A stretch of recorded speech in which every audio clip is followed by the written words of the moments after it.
Ya, selamat sore Mas Ananda Bahri. Ya, selamat sore, Mas. Selamat sore. Perkenalkan Bang, apa kabarnya Bang? Baik, baik, baik. Ya, Baik. ya perkenalkan nama aku Heru Haloho. Eh, saya merupakan mahasiswa tingkat akhir di Universitas Pelita Harapan, jurusan Ilmu Komunikasi. Mm, Jadi pada kesempatan ini saya akan melakukan penelitian mengenai komunitas anak muda Indonesia atau bisa disingkat Kami Dukung Prabowo ini. Eh, mm. untuk pertama-tama saya mengucapkan terima kasih kepada Abang Ananda Bari yang dalam kesempatan ini sudah meluangkan waktunya untuk dapat hadir dalam wawancara kali ini.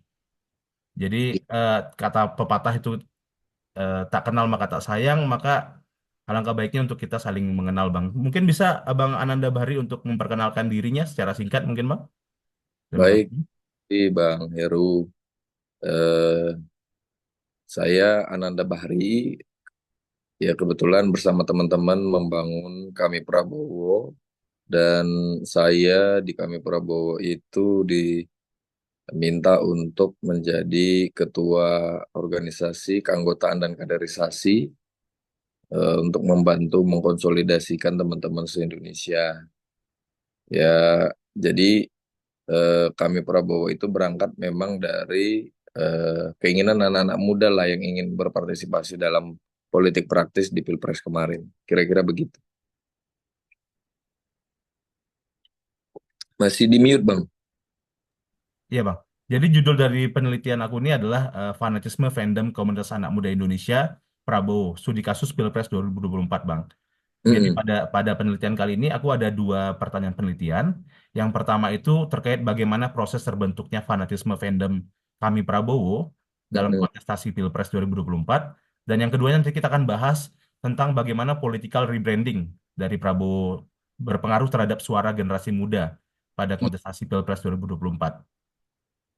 Baik, untuk yang pertama ini pertanyaan dari aku mungkin kita pemanasan dulu Bang, jangan langsung kepada ini pertanyaan-pertanyaan yang Ya, terlalu mendalam. Jadi apa yang Abang pahami ini tentang fanatisme ini Bang? kalau fanatisme itu sepengetahuan saya itu kan eh, sesuatu sesuatu hal yang sangat-sangat disukai atau digemari atau disenangi oleh individu atau kelompok ya terhadap satu entitas baik dia individu lain maupun gerakan-gerakan lain gitu. Nah, fanatisme itu juga bisa mengarah ke hal-hal yang positif dan juga ke hal-hal yang negatif. Nah, tapi dalam konteks ini kalau saya secara pribadi menilai ya fanatisme itu adalah kecintaan buta sebetulnya terhadap sesuatu, baik itu adalah individu maupun kelompok ataupun komunitas gitu. Baik, kecintaan buta terhadap sesuatu baik itu individu maupun komunitas. Itu kan fanatisme dalam arti yang luas ya Bang ya. Kalau Iya, bagaimana menurut pandangan Abang sendiri tentang fanatisme politik Bang? kalau fanatisme politik itu pasti dia tidak mengedepankan hal-hal yang objektif dan rasional. Kalau menurut saya fanatisme politik itu lebih kepada mungkin fanatik terhadap individunya. Misal contoh Pak Prabowo yang kemarin orang-orang mungkin kalau fanatisme politiknya adalah patronnya adalah Prabowo, maka yang mereka lihat adalah sosoknya, bukan ide dan gagasannya, tapi adalah sosoknya. Nah, eh, Pak SBY misalnya, orang suka karena sosoknya, bukan karena ide dan gagasannya. Nah, jadi fanatisme politik kalau menurut saya ya kecintaan buta terhadap tokoh tertentu yang terlibat dalam politik praktis. Kecintaan buta terhadap tokoh tertentu yang terlibat dalam politik praktis ya Bang ya. Ya, Terus bagaimana kira-kira pandangan Abang tentang fandom politik, Bang? fandom politik ya. Kalau fandom politik memang lagi-lagi ya kita harus cek juga fandom ini terbentuk latar belakangnya karena apa? Karena kemudian eh, fanatik terhadap tokohnya, fanatik terhadap gagasan dan pikirannya, atau hanya sekedar ikut tren yang sedang hype begitu. kita harus lihat itu dari latar belakangnya fandom itu sendiri, terbentuknya karena apa gitu. Nah, Oke, kalau misalnya terbentuknya memang karena sikap rasional, maka ya sangat keren sekali berarti. oke, oke. Untuk yang berarti kita lihat lagi latar belakangnya, Bang ya. Latar belakangnya itu apakah dia karena memang fanatisme buta terhadap suatu tokoh politik tertentu, ataupun jangan-jangan eh, yang lebih baik yaitu dia bersikap rasional untuk mendukung si tokoh politik itu dari mungkin gagasannya, dari pun visi dan misinya gitu kan, Bang ya. Betul, betul. Untuk kalau dari sisi kami Prabowo sendiri di mana itu masuknya, Bang? Nah, kalau kami Prabowo sendiri ini kan dibentuk oleh banyak orang ya. Maksudnya tidak mungkin bisa berdiri hanya karena satu orang. Iya.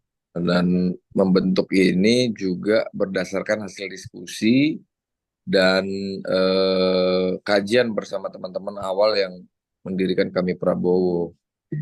Ya, tentu kita berangkat mendirikan kami Prabowo ini berangkat dari hasil diskusi dan rasionalitas yang kita gunakan, kita kedepankan di sana. Kemudian siapa tokoh yang paling layak dan paling ideal ketika Pilpres kemarin untuk didukung. Sehingga muncullah kemudian nama Pak Prabowo yang kita sepakati secara bersama-sama untuk kemudian kita pilih menjadi kandidat yang akan kita menangkan di Pilpres 2024. Jadi latar belakangnya memang berdasarkan eh, pemikiran, gagasan, cita-cita, ide, kepribadian, dan lain sebagainya. Tapi semua itu punya nilai rasionalitas yang bisa kita analisis, bukan karena memang kecintaan buta terhadap Prabowo-nya begitu. Oke, berarti memang kompleks ya Bang ya. Ada hal-hal yang memang dipikirkan secara rasionalitas dan memang karena memang pada masa Pilpres dirasa mungkin Bapak Prabowo-nya adalah menjadi sosok yang paling tepat untuk didukung ya Bang ya, untuk Betul, memimpin Indonesia Bang ya. Oke. betul. Kemudian kita masuk apa yang Abang ketahui tentang kami Prabowo dalam kontestasi Pilpres 2024 ini Bang? Ya, kami Prabowo ini kan seperti yang sudah Bang Heru ketahui juga bahwa ini adalah relawan. Kami itu adalah komunitas anak muda Indonesia dukung Prabowo. Nah, artinya kami Prabowo ini dalam kontestasi Pilpres adalah sebuah gerakan anak muda, ya, sebuah gerakan relawan dari anak-anak muda untuk kemudian mendukung salah satu pasangan calon, yaitu Prabowo. Nah, jadi kami Prabowo dalam kontes Pilpres 2024 adalah relawan politik untuk memenangkan pasangan calon waktu itu. Nah, tapi memang secara latar belakang kami Prabowo ini berdiri sebelum Pak Prabowo memiliki kandidat wakil. Jadi memang kami Prabowo ini berdiri saat Pak Prabowo itu bahkan belum mendeklarasikan diri untuk maju sebagai kontestan dalam Pilpres 2024. Nah, kami Prabowo itu berdiri malah kalau mungkin Bang Heru nanti bisa search di Oke. media massa, itu ada tulisan saya yang kemudian mendorong Pak Prabowo untuk kemudian maju membentuk poros ketiga. Karena ketika itu pasangan calon yang sudah deklarasi baru Pak Anies, Pak Ganjar, tapi Pak Prabowo ketika itu belum belum mendeklarasikan diri dan kami Prabowo kemudian mendorong melalui statement di media kita mendorong Pak Prabowo untuk membentuk poros ketiga untuk tetap maju sebagai kandidat calon presiden bukan sebagai wakil presiden dan itu sudah kita itu sebagai bentuk peran dan partisipasi kita mendorong beliau untuk tetap konsisten sejak dulu ya kan menjadi presiden bukan menjadi wakil presiden karena kalau beliau menjadi wakil presiden tentu peran-perannya akan berbeda dengan cita-cita dan apa yang beliau eh, cita-citakan dan ingin realisasikan tentu ketika dia menjadi perannya menjadi wakil presiden tentu sulit merealisasikan apa yang kemudian beliau janjikan itu nah maka kemudian kita mendorong beliau untuk konsisten tetap maju sebagai kandidat presiden. Baik, untuk mendorong itu pada saat mendorong itu Bang, sorry. Pada saat mendorong itu berarti sudah terbentuk atau belum kami Prabowo Sudah, ini, Bang? kami Prabowo sudah terbentuk ketika itu. Kita sudah bentuk dan kita sudah punya media sosial waktu itu. Kita sudah punya struktur pengurus waktu itu. Jadi ya memang kita membentuk sebelum Pak Prabowo mendeklarasikan diri sebagai kandidat presiden. Jadi kalau dicek relawan pertama yang berdiri sebelum Pak Prabowo deklarasi itu ya kami Prabowo. Wah, hal yang Yang lebih menariknya ya itu tadi ini adalah gerakan anak-anak muda. ya Jadi ya ya ya. anak muda yang kemudian mendorong untuk Prabowo tetap konsisten maju sebagai kandidat presiden. Karena ketika itu memang ada isu-isu politik yang mendorong Pak Prabowo untuk menjadi wakilnya Pak Ganjar supaya pasangan Pilpres waktu itu hanya dua kandidat saja. Nah, tapi kita mendorong Pak Prabowo lewat tulisan-tulisan di media untuk tetap konsisten maju sebagai calon presiden, bukan wakil presiden. Berarti kalau tidak salah, kalau bisa saya lihat dari 2022 berarti jangan-jangan Bang ya? Ya, betul. Wow, berarti iya benar-benar. Berarti menarik tuh. Jadi 2022 akhir. sebelum Bapak yang saya ini lihat, sebelum Bapak Prabowo mendeklarasikan dirinya sebagai untuk maju sebagai calon presiden, si Hmm. kami Prabowo ini memuat tulisan-tulisan yang mana mendorong atau menyatakan dukungannya terhadap Bapak Prabowo agar Bapak Prabowo untuk mencalonkan diri sebagai poros ketiga, sebagai Ya, seorang calon presiden dibandingkan calon betul. wakil presiden dari Ganjar gitu Pak ya. Betul, Bang betul. ya? Oke, oke, menarik Bang. Terus kalau dari kami Prabowo sendiri, kalau dari eh, Abang ini sendiri kan memang merupakan salah satu pengurusnya Bang. Apakah Abang Ya. sudah berarti dari awal ya Bang ya, dari awal pembentukan Abang sudah ada di situ Bang ya? Iya, dari awal, dari awal. Karena kan saya bagian dari orang yang membentuk juga. Oke, kira-kira bisa diceritakan nggak sedikit Bang, awal mula dari si kami Prabowo ini Bang?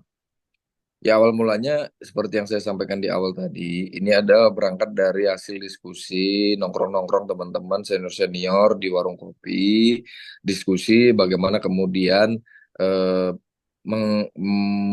menghadapi Pilpres 2024. Nah, karena memang ketika itu 2022 akhir sudah mulai eh, dekat dengan tahun politik, ya kan? Kalau nggak salah itu mulai eh, panas calon-calon kandidat presiden itu muncul mungkin di sekitar bulan Maret, bulan April. Tapi kita dari 2023.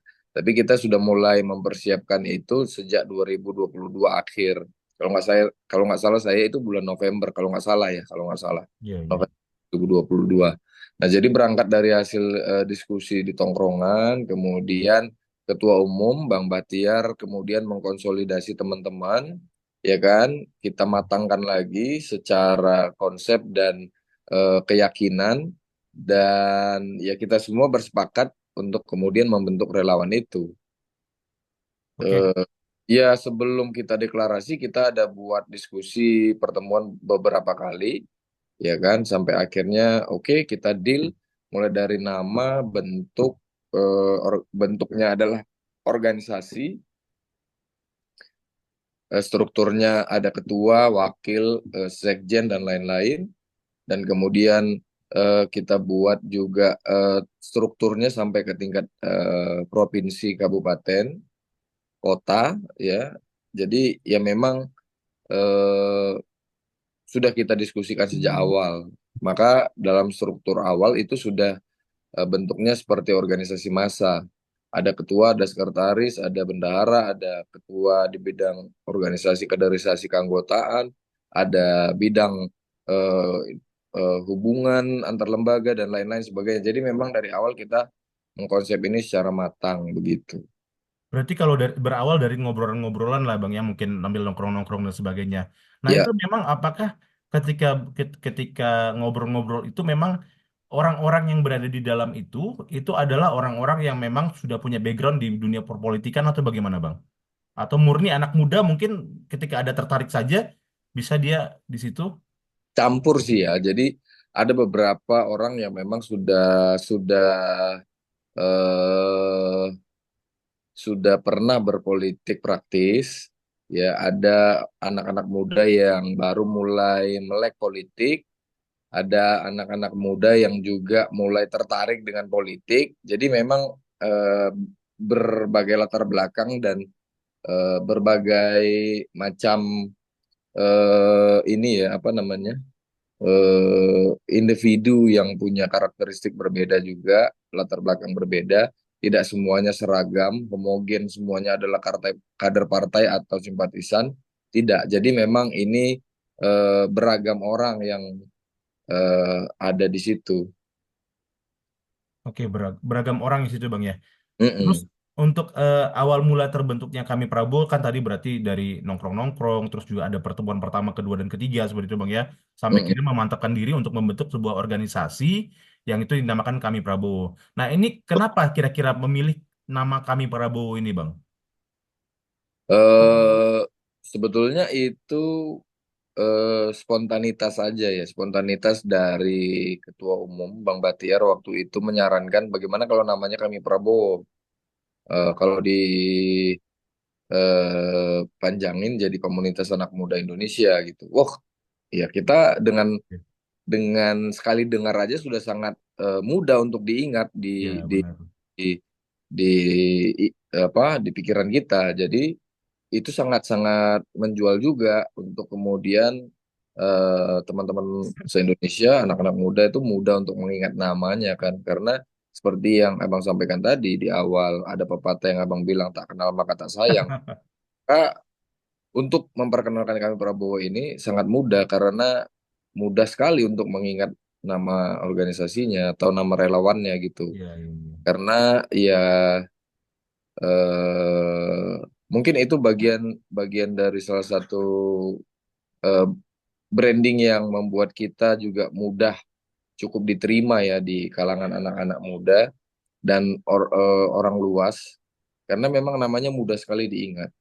Apalagi dia menggunakan entitas nama Pak Prabowo di dalamnya kan. Langsung kelihatan ya Bang ya. Jadi Iya, nggak lang- yang ngawang-ngawang ataupun nggak ini straight to the point iya, ya. iya. Jadi tidak tidak hanya komunitas anak muda Indonesia, ya Ya. kan? Komunitas anak muda Indonesia mungkin ke depan kita bisa tetap dukung yang lain atau kita bisa bawa organisasi ini mendukung kepala daerah misalnya. Ya. Enggak. Tapi memang konsisten organisasi berdiri karena memang dukung Prabowo. Oke. Berarti di situ. Kalau misalnya ingin mendukung kandidat lain, tentu harus ganti nama dong. Dan organisasi Ya. baru dong. Jadi memang organisasi ini kita bentuk ya untuk memenangkan Prabowo. Berarti sebelumnya tidak ada komunitas anak muda Indonesia tanpa ada embel-embel Prabowo itu tidak ada Bang ya? Enggak, tidak ada. Oke, oke. Berarti untuk terbentuknya sebuah organisasi itu kan ada namanya visi dan misi Bang ya. Jadi Betul. bagaimana Abang melihat visi dan misi kami Prabowo ini apakah sejalan dengan nilai-nilai yang Abang atau ideologi yang Abang anut gitu Bang? Ya, maka dari awal kan memang kita sudah diskusi bagaimana kemudian visi misinya. Ya, sangat-sangat sejalan ya, karena memang tugas tantangan kita waktu itu berat, karena kita lihat data pemilih kita terbesar itu adalah anak muda. Ya. Sementara di satu sisi, anak-anak muda ini banyak yang skeptis dengan politik praktis, apalagi dengan pemilihan presiden kan. Nah, Iya. sehingga visi kita ketika itu ya adalah bagaimana caranya kita memperkenalkan Pak Prabowo ke anak-anak muda dan tidak hanya cukup memperkenalkan, tapi juga mengajak anak-anak muda untuk mau terlibat aktif dan mendukung Pak Prabowo sebagai kandidat presiden. Nah, bagaimana caranya? Ya caranya kita menyampaikan visi-visi misi kita itu yang tidak lain adalah berangkat dari visi misinya Pak Prabowo juga. Jadi setelah berjalan kita juga mengambil visi misinya Pak Prabowo untuk kemudian disebarluaskan. Itu juga salah satu misi kita, yaitu menyebarluaskan pikiran-pikiran Pak Prabowo, menyebarluaskan visi misi Pak Prabowo, agar anak-anak muda tertarik, mau untuk mendukung, dan kemudian tahu bahwa Pak Prabowo memang adalah kandidat presiden yang paling ideal untuk Indonesia di 2024. Berarti untuk pembuatan dari visi dan misinya ini memang sudah diambil ataupun memang katakanlah intisari dari bagaimana visi dan misi Prabowo itu sendiri ya Bang ya? Ya itu seiring berjalannya waktu. Oke. Seiring berjalannya waktu ketika memang Pak Prabowo sudah resmi mengeluarkan visi misi. Tapi sebelum itu, jauh sebelum itu kan Prabowo juga sudah punya banyak pikiran kan, sudah Ya, punya benar. buku yang dia tulis. Kita sudah tahu bagaimana sepak terjangnya, bagaimana sejarah hidupnya, bagaimana kemudian dia berorganisasi, pernah menjadi ketua umum organisasi Himpunan Kerukunan Tani Indonesia Ya, selama 10 tahun, KTI. sebelum kemudian mendirikan partai politik bernama Gerindra, Ya, terus kemudian juga pernah menjadi Danjen Kopassus, kemudian ya kan banyak sekali prestasi Prabowo misalnya yang bisa kita sebarluaskan sebelum ada visi misi resmi dia sebagai kandidat presiden waktu itu. oke, oke. Berarti kembali kita masuk ini Bang, apa motivasi utama dari Abang sendiri Bang dan mungkin anggota lainnya untuk bergabung dalam kami Prabowo? Kalau anggota lain mungkin punya Ah, pemikiran coba yang coba dari Abang dulu lah versi Abang. Apa yang baik. motivasi Abang Bang? Nah, kalau saya secara pribadi tentu saya melihat memang Pak Prabowo adalah kandidat yang paling layak untuk memimpin Indonesia di 2024. Karena dari kandidat-kandidat yang ada, yang saya lihat ya Pak Prabowo yang paling ideal untuk memimpin Indonesia 2024. Karena memang secara track record kita cukup kenal dengan beliau karena beliau sudah maju Pilpres 3 kali, 1 kali Ya, menjadi wakil dan 2 kali menjadi presiden. Kita sudah cukup hafal bagaimana pemikiran-pemikiran Pak Prabowo.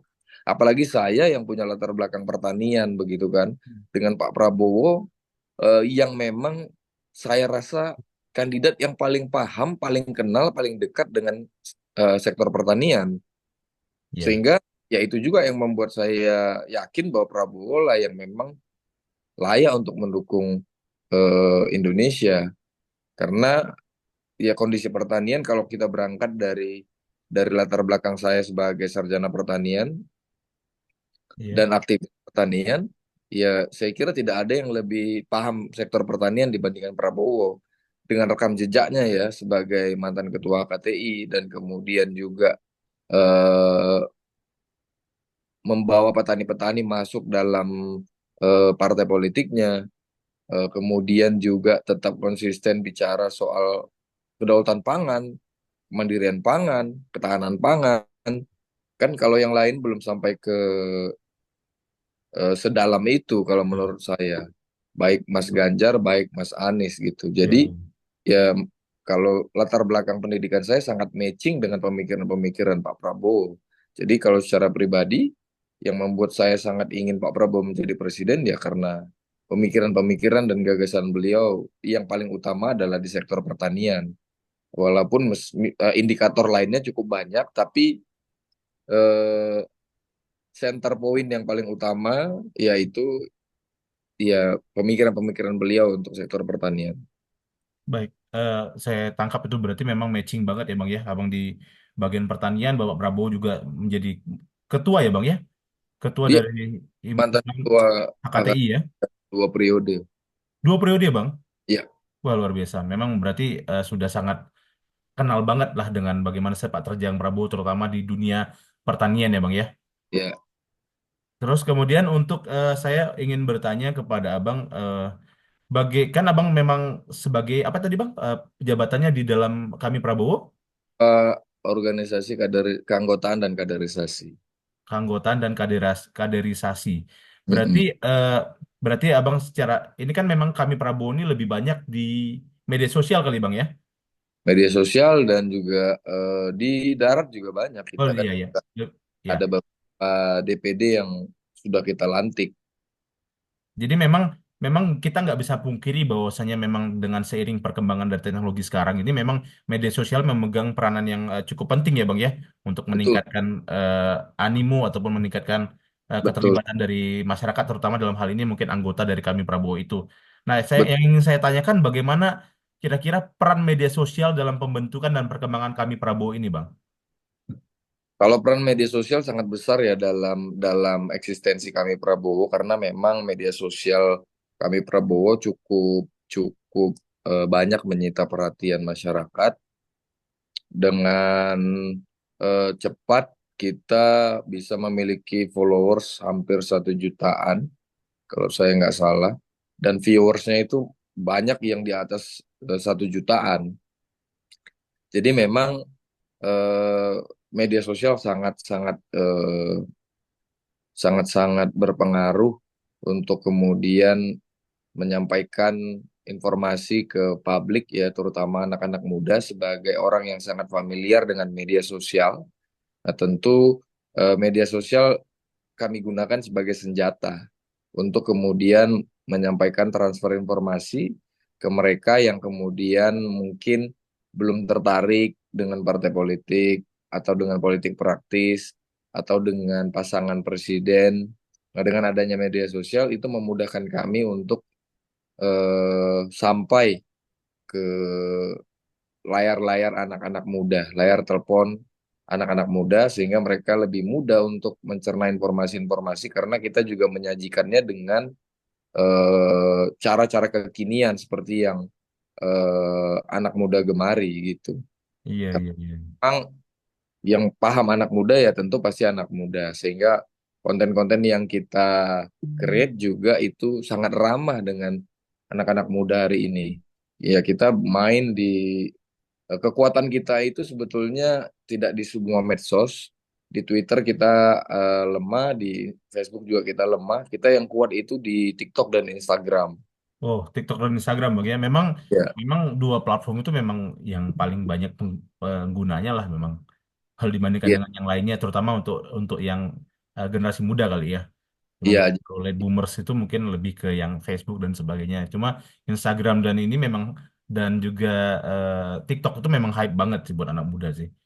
iya. Jadi kalau mungkin nanti Bang Heru juga ingin membuktikan statement ini, tinggal kunjungi saja nanti media sosialnya kami Prabowo, baik Instagram dan TikTok di screenshot saja, mungkin bisa sebagai bahan lampiran di skripsi. Oh, baik. Tapi memang kami Prabowo begitu Pak Prabowo terpilih, media sosial kita nonaktifkan. Maksudnya sudah tidak lagi kita kita gunakan untuk campaign karena Bapak sudah terpilih. Oh, Nah, jadi begitu Bapak terpilih, media sosial semuanya kita kita berhentikan eh apanya ya, maksudnya publikasi-publikasinya karena tujuan kita adalah memenangkan Pak Prabowo kan, dan setelah Pak Prabowo terpilih, ya per hari ini Instagram dan TikTok juga sudah tidak lagi memproduksi konten-konten. oke Tapi berarti. nggak Heeh. ini apakah mungkin nanti kita akan kemudian berdiskusi kembali bagaimana kemudian media sosial yang sudah cukup banyak pengikut ini mau kita bawa seperti apa. Tapi per hari ini kita sudah tidak lagi memproduksi konten-konten karena Pak Prabowo sudah terpilih. Oh, berarti dia untuk sampai saat ini, mulai dari saat ini atau dari beberapa waktu yang lalu, ketika Bapak itu sudah ditetapkan sebagai pemenang dari Pilpres 2024, berarti sudah langsung stop, auto stop ya Bang ya? Ya, kita stop memproduksi konten-konten. Tapi nggak tahu ya, mungkin nanti setelah beriring, mungkin kita nanti mungkin akan diskusi kembali. Apakah kemudian kita akan menggunakan kami Prabowo untuk mengawal pemerintahan sampai 5 tahun ke depan atau tidak? Itu belum belum kita putuskan. Tapi Oke. per hari ini kita sudah stop memproduksi konten-konten begitu. Untuk menurut Abang sendiri, bagaimana peranan media sosial dalam meningkatkan dalam hal ini fanatisme atau bisa saja disebut antusiasme terhadap sosok Prabowo ini, Bang?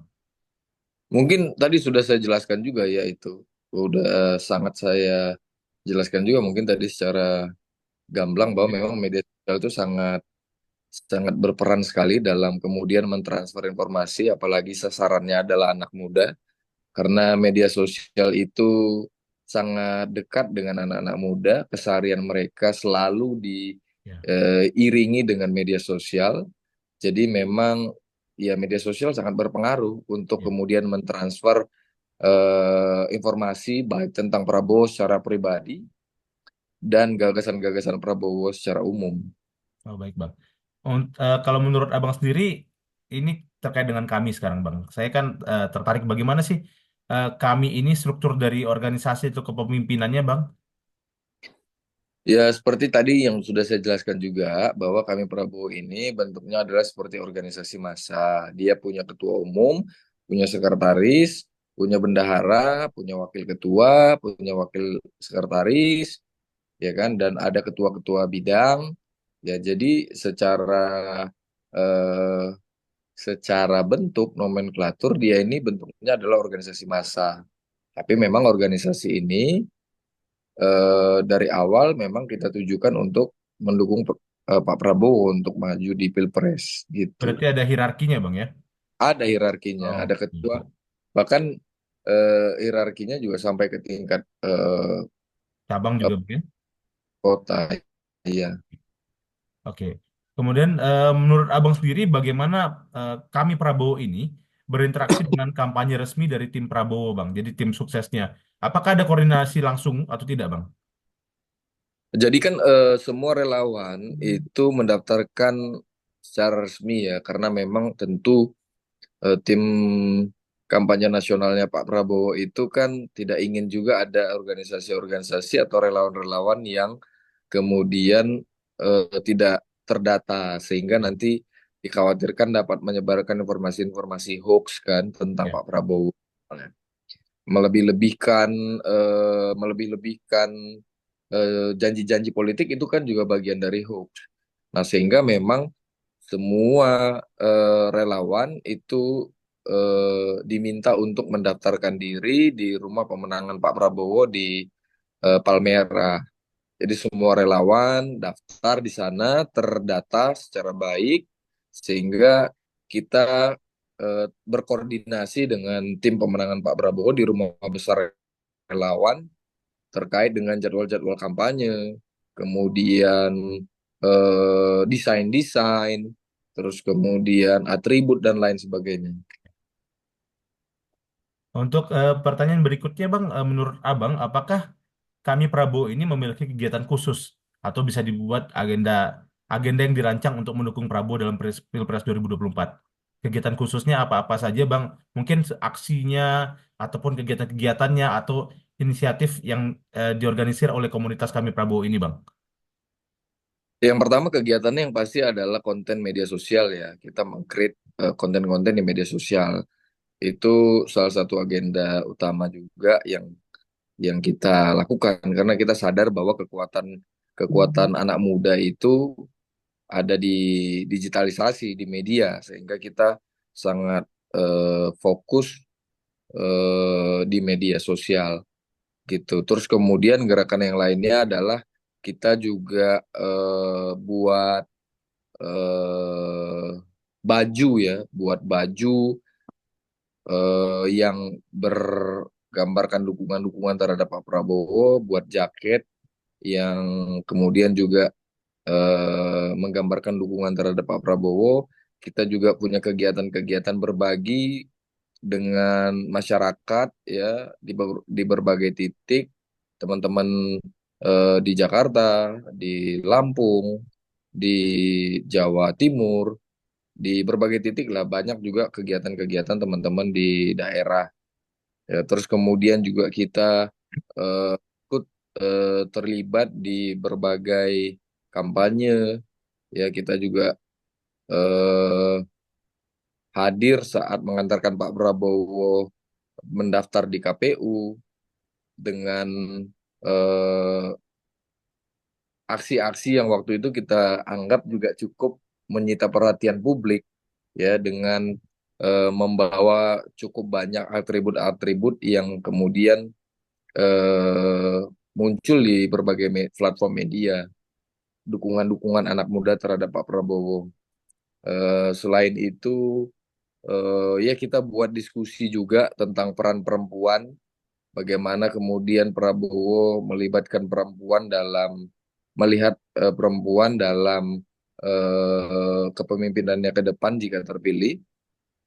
Ya kita beberapa kali buat diskusi temanya soal pemberdayaan perempuan yang langsung juga dihadiri oleh tim pemenangan nasionalnya Pak Prabowo bersama dengan kami Prabowo, dan ada pegiat-pegiat perempuan juga. Ada juga diskusi soal ekonomi. Kita juga kemarin produksi diskusi soal ekonomi, dan juga ya banyak hal lah yang kita lakukan, banyak kegiatan juga yang kita produksi kemarin untuk kemudian mengajak orang-orang untuk mau mendukung Pak Prabowo. Berarti tidak hanya untuk meng apa namanya meng-up lah bahasanya ya itu ya nggak tahu juga meng-up dari Bapak Prabowo sendiri, tapi memang banyak juga hal-hal di luar dari sekedar untuk mempromosikan Bapak Prabowo. Ternyata ada juga yang saya seperti yang Abang sampaikan tadi, ada juga kegiatan berbagi dengan masyarakat, ada juga kegiatan eh, bagaimana kampanye atau apa tentang pemberdayaan perempuan dan sebagainya. Berarti memang kami Prabowo ini sendiri tidak sekedar untuk mendukung Prabowo sendiri, tapi memang ada hal-hal di luar dari itu yang berkaitan dengan kemanusiaan itu juga dilakukan ya Bang ya. Tapi memang Ya, tujuan akhirnya adalah seperti itu Bang ya, untuk ya, bagaimana kita kita memberikan persepsi ataupun citra positif dari Bapak Prabowo sendiri gitu ya Bang ya. ya, karena memang dalam proses-proses itu kita tidak meninggalkan atribut-atribut kan, Iya, sehingga benar. yang ditangkap oleh masyarakat bahwa memang ini gerakan tetap adalah gerakan yang mendukung Pak Prabowo gitu. Ya, Itu tidak bisa dilepas, tidak ya bisa benar. dari itu juga.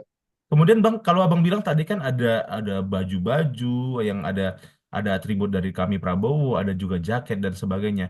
Itu kira-kira boleh sedikit dikasih tahu nggak Bang? Itu dananya dari dana sendiri apa ada dana dari mungkin dari tim ses dan sebagainya gitu Bang? Tidak ada, jadi sama sekali tidak Oh, ada. Prabowo itu tidak pernah mendapatkan sumber pembiayaan dari tim sukses manapun. Jadi semua ini adalah kolektif kolegia. Semua ini berangkat dari kita.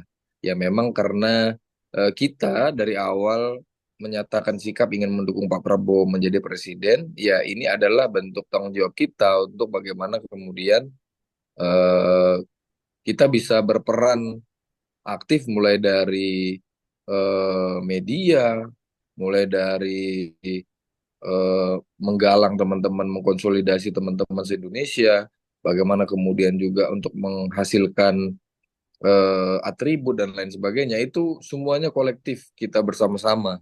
Tidak ada eh, pembiayaan dari pengusaha manapun, tidak ada pembiayaan dari eh, tim pemenangan manapun, dan ini berani untuk kita pertanggungjawabkan karena memang tidak ada sama sekali. wah, luar biasa Bang ya. Ini maksudnya ini hal yang menurut aku nih inilah kekuatan dari si kami Prabowo ini sih.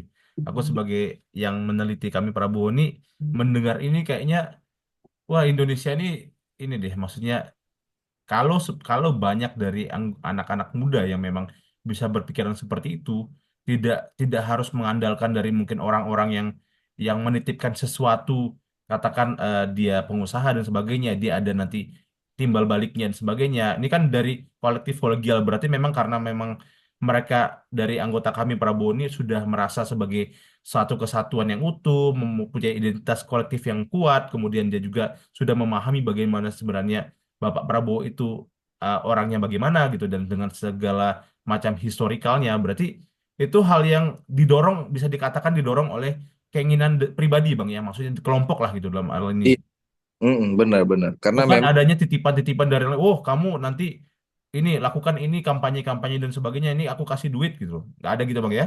nggak ada. Makanya Luar biasa Bang. kalau kita lihat latar belakangnya kan, ya kami Prabowo ini berdiri bahkan sebelum Pak Prabowo mendeklarasikan diri Ya sebagai, ya ya ya benar. bukan setelah Pak Prabowo mendeklarasikan sebagai presiden. Malah kita yang juga mendorong Pak Prabowo untuk tetap konsisten maju sebagai presiden. Jadi kalau kita lihat latar belakangnya kan jelas bahwa memang kami Prabowo berdiri bahkan sebelum Pak Prabowo mendeklarasikan dirinya untuk maju dalam Pilpres 2024. Nah, justru karena kegigihannya itu, karena kesungguh-sungguhannya itu ingin membangun bangsa ini, itu yang kemudian mendorong kita untuk bagaimana caranya Pak Prabowo bisa jadi presiden. Nah, itulah Iya. kemudian pasti yang kita tularkan ke semua teman-teman bahwa kita harus dukung Pak Prabowo, kita harus menangkan Pak Prabowo, kita harus wujudkan mimpi Pak Prabowo, karena kita menilai Pak Prabowo adalah sosok yang paling ideal untuk kemudian memimpin bangsa ini, karena kita yakin kalau dia jadi presiden, dia tidak hanya omong doang, tapi betul-betul ingin merealisasikan apa yang sudah dia cita-citakan ini. Karena kan kita melihat Pak Prabowo itu bukan sekali dua kali maju Pilpres, Ya benar. tapi kali tentu ada sesuatu yang tersembunyi dari itu kan, ada sesuatu yang mungkin orang tidak bisa lihat. Tapi kami sebagai anak muda sangat memahami, dan justru ini menjadi contoh yang sangat baik buat kami bahwa ya untuk mencapai tujuan itu ya tidak ada yang mudah, memang harus berkali-kali. Gagal ya coba lagi, gagal coba lagi untuk sampai pada akhirnya kalau memang Tuhan mengatakan sudah enough is enough gitu. Ya tapi kan Pak Prabowo masih bernyawa kan ketika Iya, itu.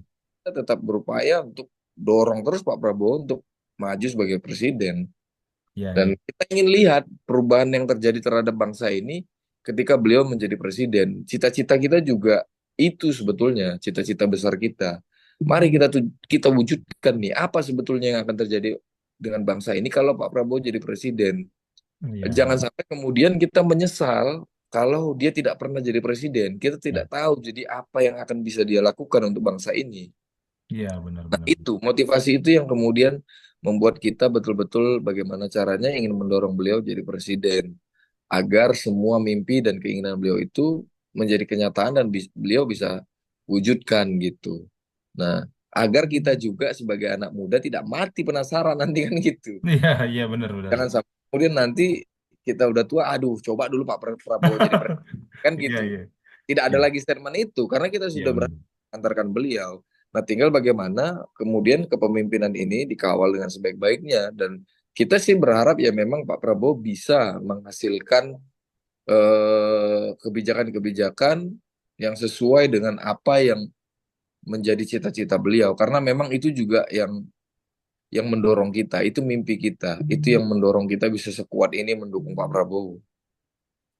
Luar biasa Bang. Nah, ini kan tidak bisa kita tampik ketika namanya komunitas, namanya suatu organisasi pasti pengen untuk melebarkan sayapnya lah gitu kan. Dalam artian eh, tetap kami Prabowo cuma disampaikan mungkin ada DPC-DPC-nya Bang ya. Dan Betul. untuk merekrut katakanlah anggota baru ataupun gimana orang-orang yang memiliki yang nantinya akan memiliki visi dan misi untuk mendukung Prabowo. Nah, menurut Abang sendiri bagaimana sih kami Prabowo ini dalam katakan memobilisasi dukungan atau menyebarkan pesan politik kepada publik dalam hal ini untuk menarik anggota baru, menarik ya anggota baru yang akan tergabung dalam kami Prabowo ini, Bang. Iya, seperti yang saya sampaikan tadi, tentu kekuatan utama kita adalah di media sosial. Cukup banyak kemudian orang-orang yang tertarik untuk terlibat dan mendirikan organisasi di tingkat kota, kabupaten, provinsi itu karena melihat konten-konten yang kita produksi di media sosial. Itu yang pertama. Yang kedua adalah lewat jaringan-jaringan kita, yang kita juga tahu bahwa mereka itu juga mendukung Pak Prabowo dalam dalam Pilpres. Nah, maka kemudian ada beberapa kandidat, ada beberapa daerah yang memang kita lantik setelah Pak Prabowo menyatakan resmi resmi menjadi kandidat presiden. Begitu. Tapi kalau teman-teman di pusat kan memang dari awal, dari sebelum Ya. Pak Prabowo mendeklarasikan. Tapi kalau teman-teman di daerah, ya itu berdasarkan jaringan kita masing-masing. Kemudian ada yang juga ketertarikan setelah melihat produksi konten-konten di media sosial, ya kan. Ada juga yang memang kita komunikasikan secara intens, kita transfer informasi-informasi tentang Bapak. Ada juga. Jadi lewat-lewat fitur-fitur itu. Ya. Berarti yang pertama lewat media sosial, yang kedua lewat jaringan yang sudah ada ya, Bang ya. Ya, Jadi apa kira-kira dari tadi Bang ada DPC ya Bang sebutkan tadi. DPC-nya kalau bisa disebutkan ada DPC di mana saja Bang? waduh banyak sekali ya, Banyak ya. banyak. Ada Tapi kira-kira berapa? Ada ya, 5? kalau Jakarta aja ada beberapa, ada berapa? Kalau Jakarta aja itu ada Jakarta Selatan, Jakarta Oh, Timur, dipecah begitu Bang ya? Jakarta Barat, iya kan? Kan dia ada provinsinya, ada kami Prabowo, eh, pengurus daerah DKI Jakarta, ya kan? Iya. Kemudian DKI Jakarta ada beberapa kota. Ya udah, itu setiap kota pasti ada PC-nya. Oh, begitu Bang ya. Berarti Ya, banyak sekali ya Bang ya? banyak sekali. Oh, itu lebih mudah buat berkoordinasi dibandingkan dengan membentuk satu, katakan satu provinsi satu gitu. Iya, makanya kan bentuknya adalah organisasi, sehingga dia bisa ada di daerah provinsi, ada di tingkat satu dan tingkat dua. Oke. Menurut Abang sendiri, apa tantangan yang dihadapi kami Prabowo dalam membentuk basis massa pendukung? Dan bagaimana cara mengatasinya, Bang? Ya tantangannya tentu ya itu tadi karena memang anak muda banyak yang sudah skeptis. Skeptis ya? Jadi, ya tentu tantangan kita adalah bagaimana kemudian menyajikan informasi-informasi yang bisa kemudian lebih ramah terhadap mereka, informasi-informasi dan cara-cara yang juga tidak menyinggung ego mereka sebagai anak muda yang independen lah. Nah, jadi memang ya tantangannya adalah bagaimana kemudian bisa menggandeng anak-anak muda itu untuk terlibat aktif dalam Pilpres kemarin. Karena kita sangat sadar, berkali-kali kita juga sampaikan bahwa Indonesia ini adalah milik kita, bangsa ini adalah untuk kita, Ya. sehingga ya masa depan Indonesia adalah untuk kita. Nah, jadi kalau bukan anak muda, ya siapa yang mengambil peran ini? Nah, Ditambah populasi anak muda di pemilihan 2024 itu menjadi populasi yang paling besar. Sehingga kalau anak muda tidak terlibat dalam pemilihan presiden kemarin, nah itu justru pemimpin yang lahir adalah yang tidak akan peduli juga dengan anak muda pasti. Nah, ya, jadi kalau kita lihat hari ini, justru kita merasa happy sekali karena ya, apa yang kita harapkan itu terrealisasi. Ya, Pak Prabowo yang paling concern melihat bagaimana anak-anak muda harus diperhatikan secara serius. Itu kemudian maka lahirlah program makan bergizi itu. oh, ya, Bahkan itu bukan spesifik untuk anak muda, ya, bukan hanya spesifik untuk rumah tangga muda, tidak, tapi untuk generasi yang masa depan yang akan datang saja sudah beliau pikirkan dari sekarang kan.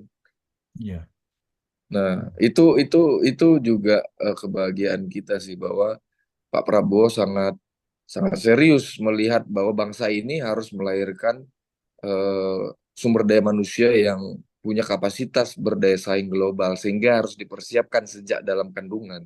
Nah, itu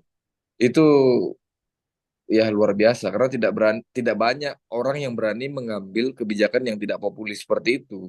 iya, iya, benar. Itu kan anggarannya cukup luar biasa kan 400 Iya, isunya kalau saya nggak salah itu yang diajukan itu kan 400 triliun, yang iya, baru benar. itu 75 triliun Mm-mm. hanya untuk satu program.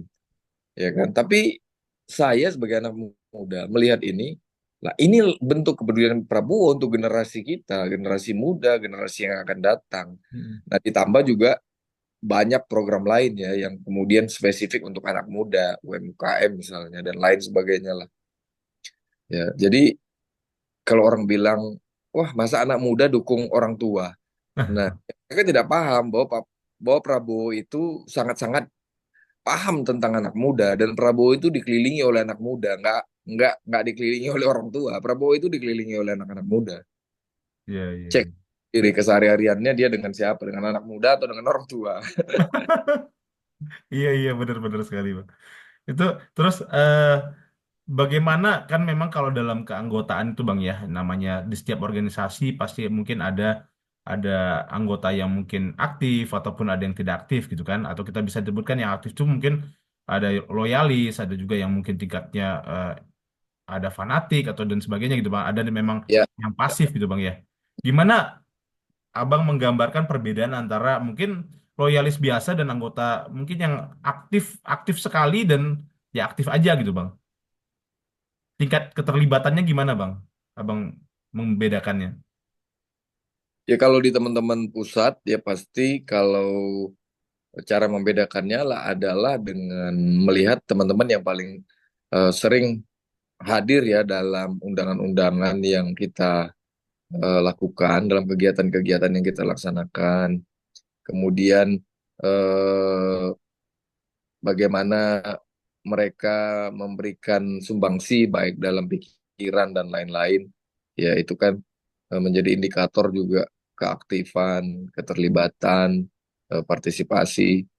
Dan kemudian kalau untuk teman-teman di daerah, ya salah satu tolak ukurnya adalah melihat bagaimana konsistennya terhadap pengelolaan media sosial, bagaimana konsistensi mereka dalam produksi kegiatan-kegiatan yang kemudian tujuannya ya tadi untuk sebanyak-banyaknya mengajak orang mendukung Pak Prabowo. Tapi termonitor itu Bang ya dari pusat ya. Ya, kita akan melihat dan kita monitor mana teman-teman yang nggak aktif, ya kita coba komunikasi lagi kendalanya ada di mana, misalnya di atribut, kita coba diskusi bagaimana caranya supaya teman-teman punya atribut, ya dan lain sebagainya lah. Oke. Terus saya mau nanya Bang, untuk menurut Abang sendiri apa yang membedakan kami Prabowo ini dari komunitas pendukung kandidat lainnya Bang ya, pada Pilpres 2024? Hmm, kandidat lainnya ya. Iya.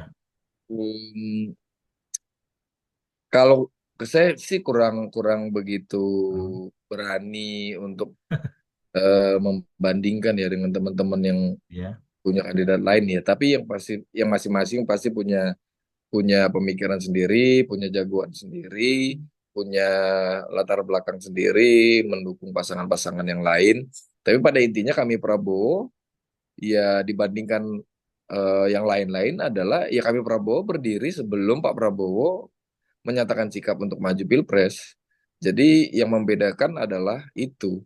Kami Prabowo bukan organisasi yang mendukung Prabowo ketika sudah menjadi kandidat resmi. Kami Prabowo lahir bahkan sebelum Prabowo menyatakan sikap untuk maju Pilpres. Oke. Jadi ya perbedaannya ada di situ. Bahwa kita Itu. memang berangkat menginisiasi betul-betul untuk mendorong Prabowo menjadi kandidat presiden dan terpilih sebagai presiden. Nah, kalau yang lain mungkin terbentuk karena ingin memenangkan salah satu calon. Nah, kalau kita mengusung, mendorong untuk maju Pilpres kembali dan memenangkan Pilpres. Nah, kira-kira Oh, begitu. iya ya, mendukung ya, mendukung Mendorong, sebelum dia mencalonkan sudah didukung dari awal gitu kan, dan iya, setengah sudah mendesak untuk mendesak Bapak Prabowo untuk mencalonkan diri dan juga berusaha untuk memberikan kontribusi secara aktif ya dalam menyatakan dukungan tersebut. Jadi mewujud nyatakan nggak cuma sekedar wacana doang ya Bang ya. betul. Jadi kita Oke. dorong, setelah kita dorong nggak kita tinggal, kita tetap kawal Iya. pilih sebagai presiden. Benar, benar, benar, benar. Itu kekuatan dari kami Prabowo sih kalau yang aku lihat. Kalau Mm-mm. menurut Abang sendiri, perubahan signifikan yang Abang rasakan setelah adanya terbentuknya kami Prabowo ini apa gimana Bang? Dengan relasi sosial sesama dari kami Prabowo ini Bang? Ya kalau relasi sosial tentu ya kita lebih dekat lah ya, lebih dekat, lebih bonding karena memang sering ketemu, sering sering bertukar pikiran bagaimana caranya melahirkan ide-ide untuk membuat kegiatan agar Pak Prabowo tetap bisa dikenal banyak orang, bisa digemari banyak orang, bisa didukung banyak orang, ya kan? Jadi ya hubungannya secara sosial menjadi lebih dekat, lebih akrab, lebih bonding, dan kemudian juga membuka jaringan-jaringan juga dengan teman-teman lain. Jadi kita sekarang punya banyak teman-teman yang latar belakangnya sama-sama mendukung Prabowo, mendukung Bapak Presiden terpilih, Bapak Presiden lah ya udah dilantik Iya, kemarin benar. ke-8 Presiden ya. ke-8. Jadi kita punya banyak teman-teman yang sepemikiran dan ya itu sih kekuatannya ada di situ, ada di silaturahmi dan keakraban yang emosional yang cukup kuat lah karena memang kita sama-sama mendukung Presiden ke-8. Berarti untuk kegiatannya tadi Bang, kegiatan dari kami Prabowo ini, itu kalau Abang bisa sebutkan secara singkat saja lah Bang, itu kira-kira ada kampanye, terus ada apa lagi Bang? Ada diskusi online kali ya? Diskusi tatap muka juga kita ada, Tatap muka dan juga online gitu ya? online juga ada, Terus juga tadi ada juga terkait dengan pemberdayaan perempuan dan sebagainya ya gitu ya. pemberdayaan perempuan, soal ekonomi. Soal ekonomi, diskusi yang oke itu berarti berarti itu kegiatan-kegiatan yang dilakukan oleh kami Prabowo itu Bang ya. Mm-mm. Kita Terus juga juga tantangan gimana Bang? juga memproduksi tulisan-tulisan kita di media, Iya, tulisan ya. produksi konten-konten, ya. Terus kemudian kita buat rapat-rapat juga dengan teman-teman pengurus daerah via Zoom. Kita juga melantik teman-teman itu di daerah-daerah. Kita berangkat dari Jakarta ke daerah-daerah untuk melantik teman-teman itu. Jadi banyak sekali dalam proses pelantikan itu juga selalu kita sandingkan dengan kegiatan-kegiatan. Misalnya kita ziarah, kita di Jawa Timur ziarah ke makam wali, ya kita mengunjungi makam-makam tokoh-tokoh. Kemudian juga kita buat kegiatan fun fun football dengan anak-anak muda di sana, ya. Terus di Lampung juga dulu kita buat kegiatan mengunjungi museum, ya kan. Iya. Jadi kita ajak anak-anak muda untuk lebih mengenal sejarah-sejarah Indonesia, khususnya waktu itu di daerah Lampung seperti apa. Kita main ke Museum Nasionalnya Lampung, terus kemudian kita juga ajak anak-anak muda di sana untuk eh, waktu itu kita berbagi, kalau nggak salah kita buat event di sana. Jadi hampir setiap daerah yang kita kunjungi di Banten juga sama. Kita juga ziarah ke makam Sultan, kita ajak anak-anak muda untuk kemudian napak tilas ke toko-toko, ya. Dan di luar itu teman-teman daerah juga kan memproduksi kegiatan-kegiatan selama proses kampanye. Oke, berarti, wah, kompleks sekali Bang. Aku, yang aku pikir selama ini hanya ya, ya standar-standarnya ternyata banyak banget, dan juga termasuk Banyak, berarti benar-benar diajak anak muda ini untuk tidak hanya politik saja, tapi untuk mengingat ataupun mengenang bagaimana tokoh-tokoh bersejarah juga seperti itu Bang ya, dan iya, hal-hal bersejarah lainnya gitu. betul. Wah, luar biasa. Terus kalau menurut Abang sendiri, bagaimana Abang merespon kritik atau tujuan negatif terhadap Prabowo atau kami, sosok Prabowo atau kami Prabowo ataupun komunitas-komunitas lainnya? Kalau kan ada, selalu ada hoax dan sebagainya, Bang. Gimana Ya, cara meresponnya, Bang, dari kami Prabowo? kalau kalau yang menyerang Pak Prabowo secara pribadi itu kan kita sudah tidak heran ya, cukup banyak pasti kan. Iya. Ya, produksi-produksi informasi-informasi soal Pak Prabowo lah. Banyak sekali, itu mudah Ya. sekali kan. Tapi ya lagi-lagi kita sebagai anak muda tidak mau terkonsentrasi pada isu-isu yang seperti itu. Justru kita melawannya adalah dengan memproduksi hal-hal yang membuat Pak Prabowo lebih dikenal baik oleh kalangan masyarakat, khususnya anak muda. Kita memproduksi kegiatan-kegiatan yang memperlihatkan bahwa pendukung-pendukung Pak Prabowo itu ya orang-orang yang positif, orang-orang yang memberikan dampak terhadap kehidupan sosial, ya kan, yang memberikan dampak terhadap anak-anak muda. Oke. Ya, jadi kita lebih ke sana. Kalau soal isu-isu negatif, ya kita nggak terlalu respons itu, karena kita sudah cukup sadar bahwa dalam momen pilpres pasti ada aja isu-isu negatif terhadap semua kandidat lah, pasti ada. Tidak berhenti juga sampai di situ, ya kita juga beberapa kali menulis mengkanter isu-isu yang berkaitan soal hal-hal yang kami anggap hoax terhadap Pak Prabowo, seperti misalnya statement Mas Anies ya waktu itu yang Ya. mengatakan bahwa pendukung Pak Prabowo, ada anak pendukung Pak Prabowo yang meninggal di depan kantor KPU karena demonstrasi menolak hasil keputusan Pilpres 2019. Nah, itu kita juga memproduksi tulisan bahwa yang disampaikan Mas Anies itu adalah hoax. Nah, yang meninggal itu bukan anak, itu bukan pendukung Pak Prabowo karena usianya masih belasan dan dia belum bisa berpolitik praktis kan ketika itu. Ya. Usianya masih belasan dan dia masih duduk di bangku sekolah menengah Boleh. pertama SMP. Nah, jadi yang begitu-begitu juga kita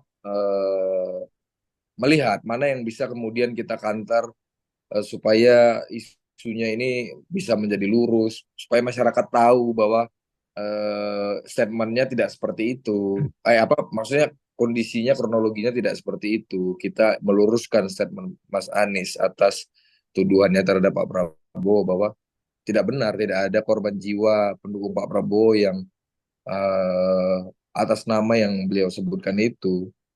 Jadi ya itu salah satu upaya juga lah kita meluruskan berita-berita miring tentang Pak Prabowo ya, kita mengkantarnya lewat tulisan-tulisan di media. Tapi memang memang keren sih Bang. Kita, pertama memproduksi konten-konten yang positif ya Bang, yang produksi. Jadi ada tuduhan negatif, kita tunjukkan bahwasanya sebenarnya komunitas atau kami Prabowo ini adalah beranggotakan orang-orang yang anak-anak muda yang sudah sangat bisa berpikir secara rasional dan juga tidak yang apa namanya mengedepankan sisi emosional dan sebagainya, sehingga itu Bang ya jadi dewasa lah Bang ya sebenarnya. Ya, kita Metode yang sih, dewasa kita tunjukkan terhadap bagaimana sebenarnya seorang komunitas pendukung Prabowo itu bagaimana sih sebenarnya, kita tunjukkan lewat bagaimana keseharian, aksi-aksi positif, hal-hal positif yang bisa diproduksi seperti itu Bang ya, ya Bang ya. iya betul-betul Bang. Dan yang kedua mungkin memproduksi tulisan-tulisan itu untuk mengcounter beberapa hal yang mungkin ya cukup mengganggu lah terkait dengan hoax Iya, terhadap iya, Prabowo. yang menyerang Pak Prabowo dan kami anggap itu sebagai hoax, ya ada beberapa yang kami counter lewat tulisan juga di media. Baik, untuk yang pertanyaan terakhir untuk yang dari sesi yang pertama ini, Bang. Menurut Abang sendiri, apa harapan Abang? Kan Pak Prabowo sudah dilantik 20 Oktober yang lalu, Bang ya. Dan Mm-mm. memang saya juga dengarnya itu, apa namanya, eh, pidato pertama tuh luar biasa sekali tuh. Kalau saya lihat Mm-mm. kalau kayak di media tuh ada setidaknya 38 poin yang disampaikan dan memang terlihat sih bagaimana sosok seorang Prabowo ini cukup tergambar lah di situ. Jadi menurut Abang harapan apa yang Abang terhadap dilantiknya Bapak Prabowo sebagai Presiden Republik Indonesia yang ke-8 untuk masa jabatan 2024 sampai 2029 ini? Ya, harapan kami tentu Pak Prabowo sehat selalu, panjang umur, ya bisa kemudian menyelesaikan periodisasi ini sampai dengan 5 tahun, agar beliau bisa mengimplementasikan janji-janji politiknya di 2024-2029. Harapan kami ya tentu apa yang menjadi cita-cita beliau selama ini, yang membuat beliau termotivasi ingin menjadi presiden, bisa beliau wujudkan. Ya mungkin tidak semuanya bisa terrealisasi 100% dalam 5 tahun ini, tapi sebagian besar ya minimal-minimal 75% harus terrealisasi dengan baik lah. Dan harapan kami ya tentu Pak Prabowo bisa memimpin Indonesia ini keluar dari kekhawatiran-kekhawatiran, terutama anak muda ya, khawatir tidak ada lapangan pekerjaan, khawatir tidak ada tempat untuk eh, bermukim, khawatir tidak ada jaminan pendidikan, khawatir tidak ada jaminan Kesehatan juga kesehatan ya. dan lain sebagainya lah yang Hmm. terkait dengan isu-isu anak muda lah terutama ya. Dan yang paling penting kalau saya secara pribadi, karena saya berangkat dari pertanian, ya tentu harapan saya Pak Prabowo bisa menyelesaikan persoalan-persoalan pertanian, terutama ya harapannya bisa swasembada pangan agar kita tidak perlu impor pangan, terus Ya, kemudian bisa meningkatkan kesejahteraan petani dan juga apa ya, menjadikan pertanian sebagai salah satu sumber daya yang bisa dimanfaatkan dengan sebaik-baiknya untuk menambah devisa negara lah. Ya karena memang beliau juga kan konsentrasi di hilirisasi kan. ya benar. Ya kami berharap hilirisasi itu bisa terrealisasi karena hilirisasi Pak Prabowo itu tidak hanya di sektor Banyak energi, sekali ya. kan di sektor pangan juga, di sektor pertanian lah. Energi juga ada, Nah, sumber daya eh, mineral juga ada. benar, targetnya kan banyak sekali komoditas pertanian, Hmm. kelautan, peternakan dan perikanan yang targetnya akan dihilirisasi. Iya. Ya, mudah-mudahan itu juga bisa tercapai agar lapangan pekerjaan bisa terbuka dengan seluas-luasnya. Kemudian ada eh, value yang didapatkan oleh bangsa ini karena selama ini kita hanya menjual komoditas mentah, ya kan sawit misalnya kita menjadi eksportir eh importir ya, importir Importir. CPO itu nomor 2 kalau nggak salah saya di dunia. Tapi kita kan juga belum merdeka dalam menentukan harga dan segala macam. Kita baru bisa memproduksi ya sampai tingkat CPO saja, belum bisa kemudian ekspor dalam bentuk minyak goreng, kosmetik, obat-obatan dan lain sebagainya lah yang menjadi produk turunan kelapa sawit kan banyak sekali sebetulnya.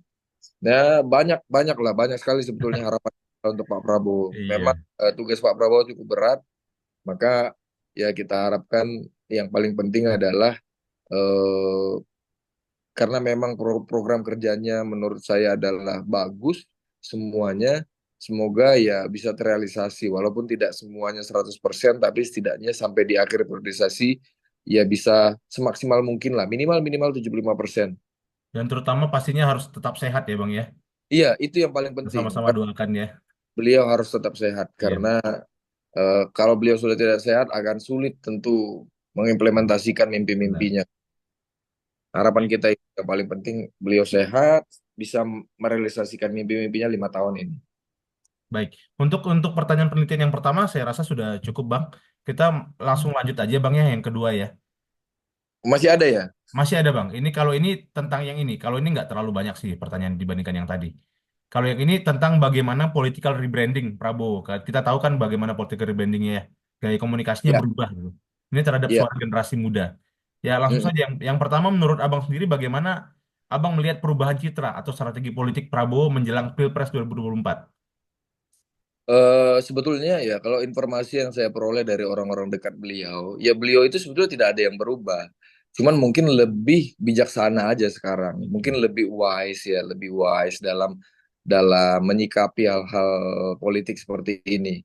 Tapi kalau misalnya teman-teman nonton debat, proses debat berkali-kali itu, Pak Prabowo kan tetap konsisten, tidak ada yang berubah sedikit pun. Mulai dari eh, jawaban-jawaban beliau sejak beliau maju di Pilpres 2014 sampai dengan 2024 tuh hampir semuanya tidak ada yang berubah. Konsistennya tetap di isu-isu yang sama. Kalaupun misalnya ada yang menyerang beliau secara pribadi, ya mungkin beliau sudah lebih bisa bijaksana menyikapinya. Misalnya contohnya kayak statement yang sangat populer itu kan, yang viral di mana-mana. Mas Anies, Mas Anies. Ya mungkin itu nggak begitu mungkin. Mungkin Iya, iya. agak tonnya mungkin agak lebih tinggi, tapi 2020 sudah lebih wise kan Pak Prabowo. Mungkin ya karena dari sisi umur juga Pak Prabowo sudah semakin bertambah usia, sudah semakin bijaksana lah dalam menyikapi politik ya, dan juga mungkin sekarang juga konsultan politiknya mungkin lebih bagus ya, Iya, iya. Bowo juga juga dengan lebih soft lah, dengan lebih tenang begitu. Karena Hmm. memang Pak Prabowo itu kalau kalau ini tidak hanya statement Pak Prabowo ya, tapi orang-orang dekatnya juga menyatakan hal yang sama. Kalau Ya. Pak Prabowo itu lagi santai ya dengan orang-orang dekatnya ya berkumpul, ya Pak Prabowo memang begitu, orang yang suka bercanda, sangat suka eh, apa ya, tertawa, sangat energik. Ya, kalau beliau dengan orang-orang dekatnya ya saat lagi santai ya nyanyi ya sambil memang joget-joget begitu beliau. Ya. Memang jadi Berarti memang ya mungkin selama ini tidak tidak ini Bang ya, tidak terekspos, terekspos ke publik ya.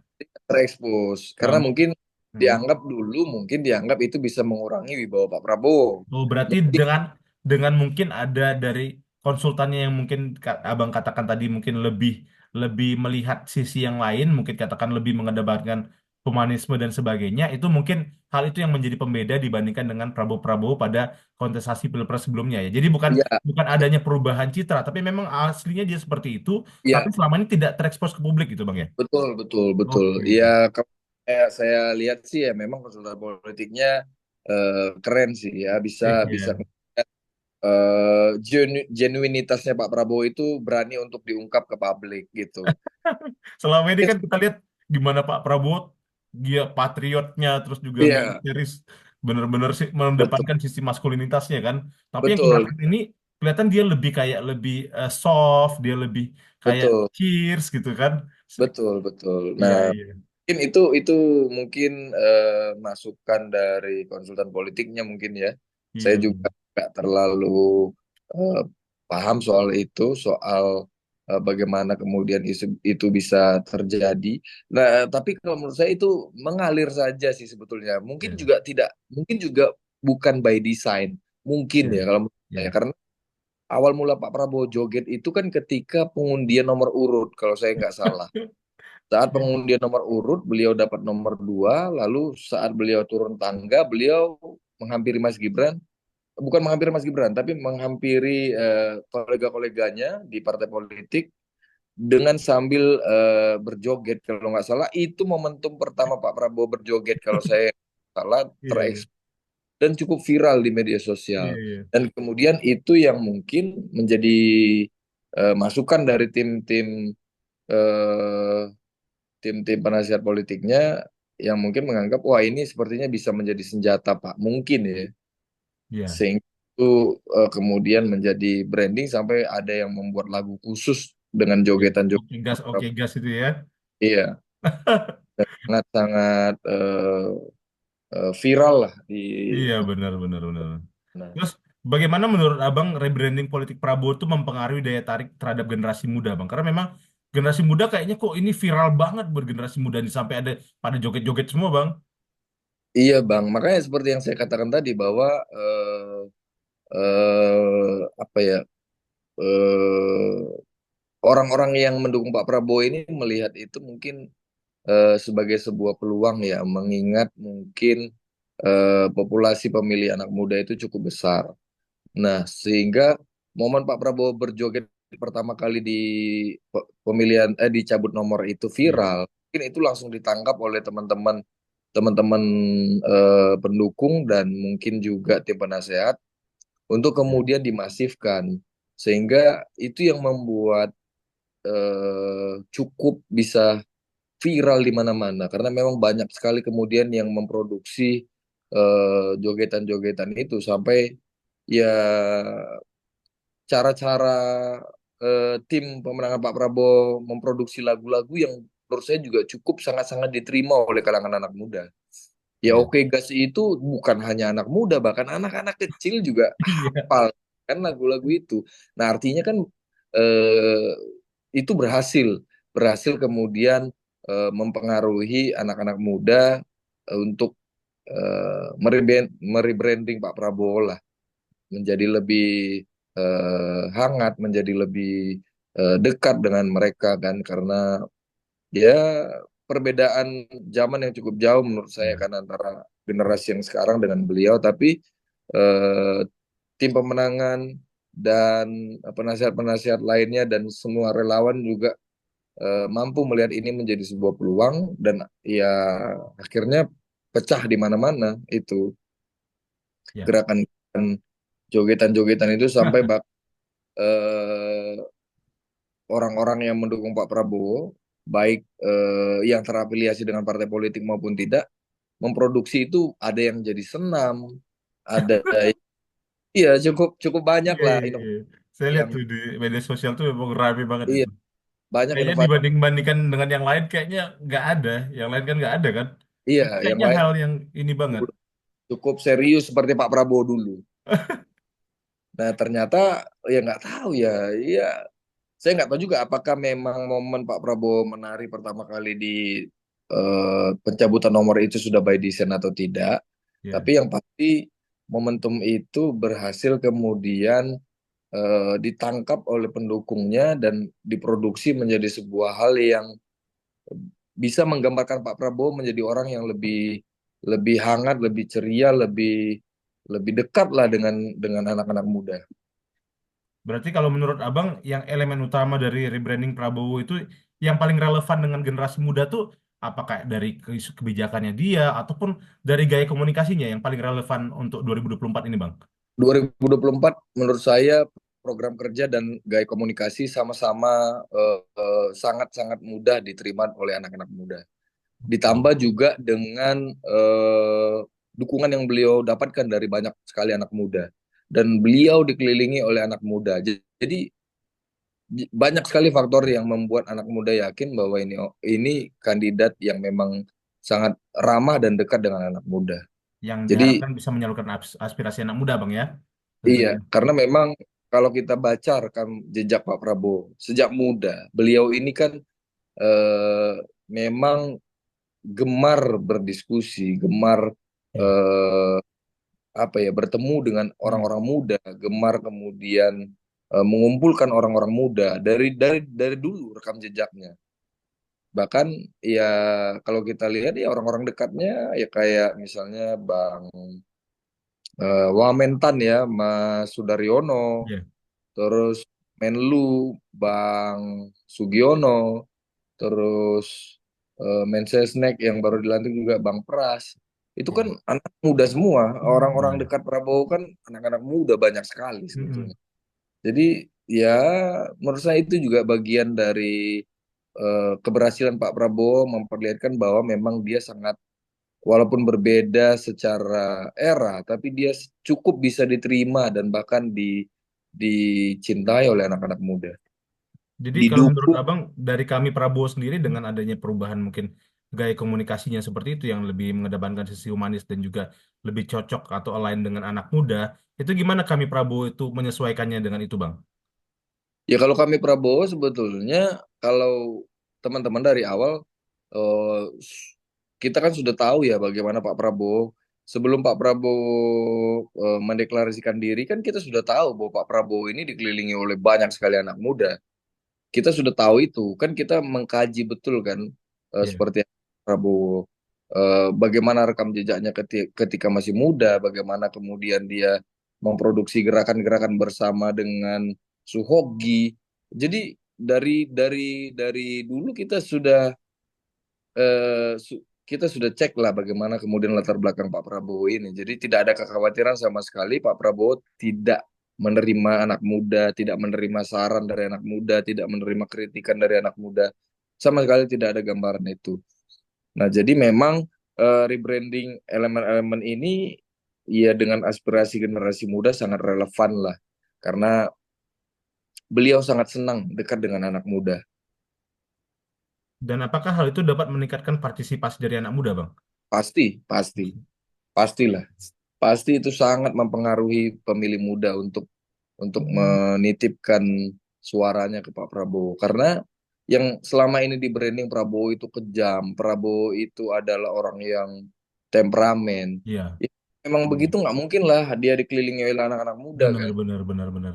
Jadi itu semua terbantahkan dengan dia dikelilingi oleh anak muda, dekat dengan anak muda, mengorbitkan anak-anak muda, Iya, iya. mengasuh anak-anak muda, baik dari pencak silat, sepak bola, polo, dan lain sebagainya. Itu kan tidak perlu lagi dijawab sebagai sebuah isu, tapi dia sudah menunjukkan ya memang dia gemar untuk membesarkan atau mendidik atau mengasuh anak-anak muda. Jadi secara otomatis menurut saya itu udah terbantahkan semua sih. Jadi mungkin kalau abang kan memang sudah dari paham, sudah dari dulu atau sudah sejak lama sudah paham bagaimana rekam jejak ataupun bagaimana bahwasanya si affirm bahwasanya Prabowo itu dikelilingi oleh anak muda. Nah, buat orang-orang yang mungkin hanya melihat dari luarnya saja ketika Prabowo ini sekarang dengan gaya komunikasinya yang sudah lebih ke anak mudaan gitulah. Itu apakah ada perbedaan antara persepsi dari generasi muda ketika sebelum dia mengetahui Pak Prabowo, katakan dia hanya mendengar isu-isunya itu dan dia itu orangnya mungkin temperamental Ya dan sebagainya. Setelah dia udah melihat begitu, apakah ada perbedaan antara pa- persepsi generasi muda itu? pasti ada, pasti ada, pasti ada. Dan saya yakin juga banyak pemilih Pak Prabowo juga pasti memilih ya karena itu, karena melihat Pak Prabowo sudah apa ya, tidak seperti yang mereka dapat informasi dari media-media atau dari informasi-informasi yang lain. Pasti ada perubahan-perubahan itu pasti mempengaruhi suara Pak Prabowo juga di Pilpres kemarin. Hmm. Terus bagaimana menurut Abang pandangan generasi muda, ini generasi muda yang di kami Prabowo ini Bang, tentang perubahan gaya komunikasi atau narasi politik dari Prabowo Subianto itu Bang? eh kalau kalau kalau kami sih melihatnya ya, kalau kami Prabowo melihatnya tidak ada perubahan signifikan dalam dalam cara-cara Pak Prabowo berkomunikasi. Mungkin yang sedikit bukan berubah, tapi ada improvisasi mungkin Ya, ya, improvisasi. yang seiring berjalannya waktu mengalir, ada gerakan-gerakan yang kemudian dikonsolidasikan sehingga menjadi konsumsi publik secara besar-besaran. Nah, Ya. improvisasi ini ternyata berhasil untuk banyak memberikan sumbangan perhatian dari anak-anak muda. Tapi kalau berubah sih, kalau menurut saya tidak ada yang begitu signifikan berubah dari Pak Prabowo, Kalau karena dari kami Prabowo Bang ya, karena memang dia udah benar-benar affirm ya, udah tahu ya. memang bapak begitu, beliau begitu dari dulu Hmm. kan. Ya. Ya, kalau kita perhatikan proses beliau debat kemarin, tidak ada beliau ngomongnya juga yang seperti tertata begitu dengan gestur yang misalnya tangan dilipat di perut misalnya atau Ya. tangannya ditaruh di atas meja. Ya kan nggak begitu. Jadi Gesturnya kan natural ya Bang ya. iya, gesturnya kan sama. Gestur bahasa politiknya, mimiknya, suaranya, intonasinya, bahasa tubuhnya tetap Prabowo yang dulu, tidak ada yang berbeda kalau menurut saya. Ya kan dia tetap Ya. kalau kalau teman-teman nonton tuh debat-debat Pak Prabowo tetap kan bagaimana beliau mengayunkan jari-jarinya setiap bicara waktu debat. Itu Iya. kan sebetulnya kalau kita bicara dari sisi branding politik, dari gestur kan sebetulnya itu tidak memperlihatkan gestur yang orang-orang bilang Pak Prabowo itu di create untuk kemudian menjadi lebih lebih ramah terhadap anak muda. Iya. Enggak, beliau tetap sama kalau menurut saya. Enggak ada yang begitu berbeda. Cuman beliau lebih bijaksana saja eh, sekarang ini kalau dibandingkan yang dulu. Kalau dulu mungkin sampai gebrak-gebrak meja. Kalau Ya. gebrak-gebrak podium kan. Kalau Ya benar. sekarang mungkin sudah bisa lebih wise dan lebih lebih oke lah. Mungkin di situ kontrolnya ada di situ mungkin. Bagaimana mungkin rebrandingnya adalah bagaimana Pak Prabowo tidak kemudian mengeluarkan emosinya secara full 100% di eh, saat-saat Ya. tampil di hadapan Publik publik. ya. Di Jadi depan mungkin publik ya. kalau dulu mungkin secara emosional dia keluar 100%, ya mungkin sekarang ya dibatasi 50% aja lah mungkin Pak. Kalau Bapak pun luapkan emosi ya, emosi semangat itu cukup 50% lah, Ya. jangan sampai Ya persen. jangan ke ya ya benar benar. Ya, kemudian juga kan sampai karena ya gebrak-gebrak meja itu bagian yang cukup terekspos 2019. Benar, benar, benar. Yang di podium itu Bang ya. Benar, itu kan saat kampanye, saat debat Ya. terjadi. Yang antek-antek asing waktu itu kan dia kan Iya, kesel dengan dibilang antek-antek asing itu kan betul betul betul langsung Bang. digebrak. Jadi Betul. jadi berarti gaya komunikasi atau kita bisa sebut dengan rebrandingnya ini udah cukup ya Bang untuk mengimbangi mungkin kalau ada persepsi negatif di masa lalu itu ya. Ya, Sudah terbantahkan dengan itu Bang ya. eh isu di Persepsi masa generasi muda lah. Katakan dia kan generasi muda kan hanya iya. tahu tidak tahu lah tidak mengalami pada zaman dahulu. Mungkin ada kritik-kritik yang dia dengar seperti itu terkait dengan masa lalunya dia, tapi dengan dia melihat gaya komunikasi yang existing ini, apakah itu sudah cukup untuk mengubah atau membalikkan ininya? Jadi saya pikir teman-teman anak-anak muda juga pasti tidak memilih Pak Prabowo hanya karena gaya komunikasi. Hmm. Mungkin itu menjadi salah satu bagian dari keinginan anak muda mengenal Pak Prabowo lebih jauh, mungkin iya. Tapi pasti anak-anak muda juga melihat itu dengan cara-cara rasional. Mungkin dengan melihat apa yang sudah Pak Prabowo lakukan untuk bangsa ini, Ya, apa yang sudah Pak Prabowo korbankan untuk bangsa ini, bagaimana kemudian Pak Prabowo meyakinkan masyarakat Indonesia bahwa dia sudah berbuat banyak untuk bangsa ini meskipun tidak dipilih menjadi presiden.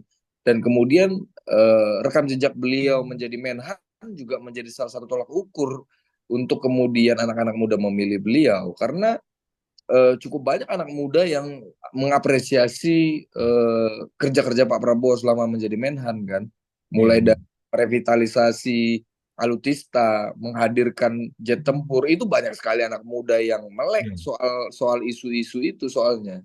Nah, jadi bagaimana kemudian Pak Prabowo cepat tanggap dalam proses-proses COVID misalnya, Ya. memberikan bantuan-bantuan dan segala macam ke daerah-daerah yang terluar, terpencil lewat bantuan TNI Polri.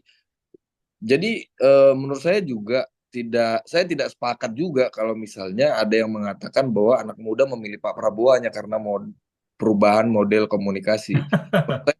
Anak muda ya itu kalau kalau kalau statementnya seperti itu artinya justru malah kita kaum muda dideskreditkan Iya, seperti seolah-olah kita memilih tidak berdasarkan rasionalitas kan. iya, Seolah kita memilih hanya karena beliau ini pola komunikasinya sudah baik. Kalau menurut saya semua anak-anak muda pasti cek rekam jejak Pak Prabowo. iya. Saya yakin Sudah mereka juga inilah Bang ya. baca isu-isu 98 itu pasti mereka juga cukup cukup menggali soal informasi soal itu. Apalagi anak-anak sekarang, Gen Z ya, itu kan Iya, cukup erat dengan media sosial, benar. cukup cukup erat dengan AI, cukup mudah mencari informasi soal seseorang. Jadi Iya, saya pikir pasti mereka cek semua latar belakang Pak Prabowo dan mereka memilih pasti juga bukan karena pola komunikasi saja, tapi memang pasti mereka melihat apa yang sudah Prabowo lakukan, baik sebelum menjadi Menteri Pertahanan maupun setelah menjadi Menteri Pertahanan, baik dari sisi bagaimana Pak Prabowo mendukung program-program anak muda di olahraga, pencak silat, ya kan, iya, bagaimana Pak Prabowo berjuang supaya pencak silat masuk dalam salah satu olahraga yang dipertandingkan dalam eh, ajang internasional misalnya. Bagaimana Pak Prabowo mengeluarkan eh, berkorban aset pribadi kemudian untuk membuat olahraga ini menjadi eksis di internasional dan lain sebagainya lah. Pasti anak-anak muda juga cek semua itu. iya. Jadi memang berarti bukan anak muda bukan hanya karena gaya komunikasinya Bang ya, tapi Ya, memang dia sudah melihat bagaimana rekam jejaknya dengan di berbagai betul. organisasi, bagaimana pengorbanan dia Prabowo terhadap Ya, ataupun hal-hal sumbangsi dia terhadap negara ini Bang ya.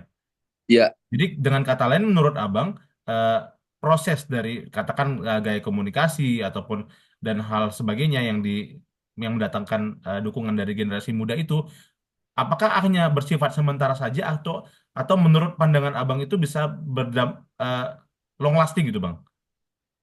Hmm, gimana gimana Bang?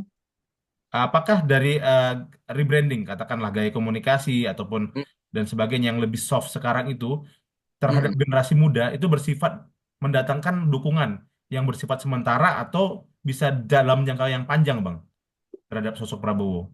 Kalau menurut saya sih dalam jangka panjang ya, karena kalau seperti yang saya bilang tadi bahwa anak-anak muda yang memilih Pak Prabowo itu bukan karena ada eh, kalau tadi Abang menyebutnya adalah perubahan pola komunikasi, kalau menurut saya itu hanya pemantapan saja, bukan Pemantapan. bukan bukan faktor utama anak muda memilih Pak Prabowo. Jadi kalau anak muda sudah memilih Pak Prabowo, pasti ke depan itu bisa menjadi eh, permanen, ya kan? Atau sementara itu pasti kembali lagi bagaimana Pak Prabowo memimpin nanti. Ya, Bagaimana kemudian Pak Prabowo memproduksi kebijakan, program kerja dan lain-lain. Itu yang kemudian akan membuat Pak Prabowo bertahan mendapatkan dukungan anak muda atau tidak. Tentu anak muda akan melihat itu secara jelas. Bagaimana kemudian Pak Prabowo merealisasikan apa yang sudah beliau janjikan. Ya kalau kalau anak muda kemudian hanya menjadi berubah cara melihat Pak Prabowo karena pola komunikasi, menurut saya ya dia hanya pendukung buta, tidak iya, kemudian jadi iya pendukung yang benar. rasional. Mm. Karena yang harus merubah dukungan terhadap Pak Prabowo ke depannya adalah bagaimana beliau menjalankan pemerintahannya. Itu yang harus kita lihat ke depan kan. Hmm. Terus menurut Abang dari kami Prabowo sendiri kembali ke kami Prabowo, bagaimana merespon kritik mungkin adanya mungkin kelompok generasi muda yang beranggapan bahwasanya itu cuma cuma bungkusnya doang gitu disampaikan begitu. Kira-kira gimana dari kami Prabowo ini untuk merespon kritik itu, Bang? Eh ya kalau kritiknya kemarin ketika Pilpres ya kita tentu memproduksi informasi-informasi yang positif untuk Pak Prabowo. Kita memproduksi informasi-informasi yang memperlihatkan bahwa Pak Prabowo selama ini dikelilingi anak-anak muda.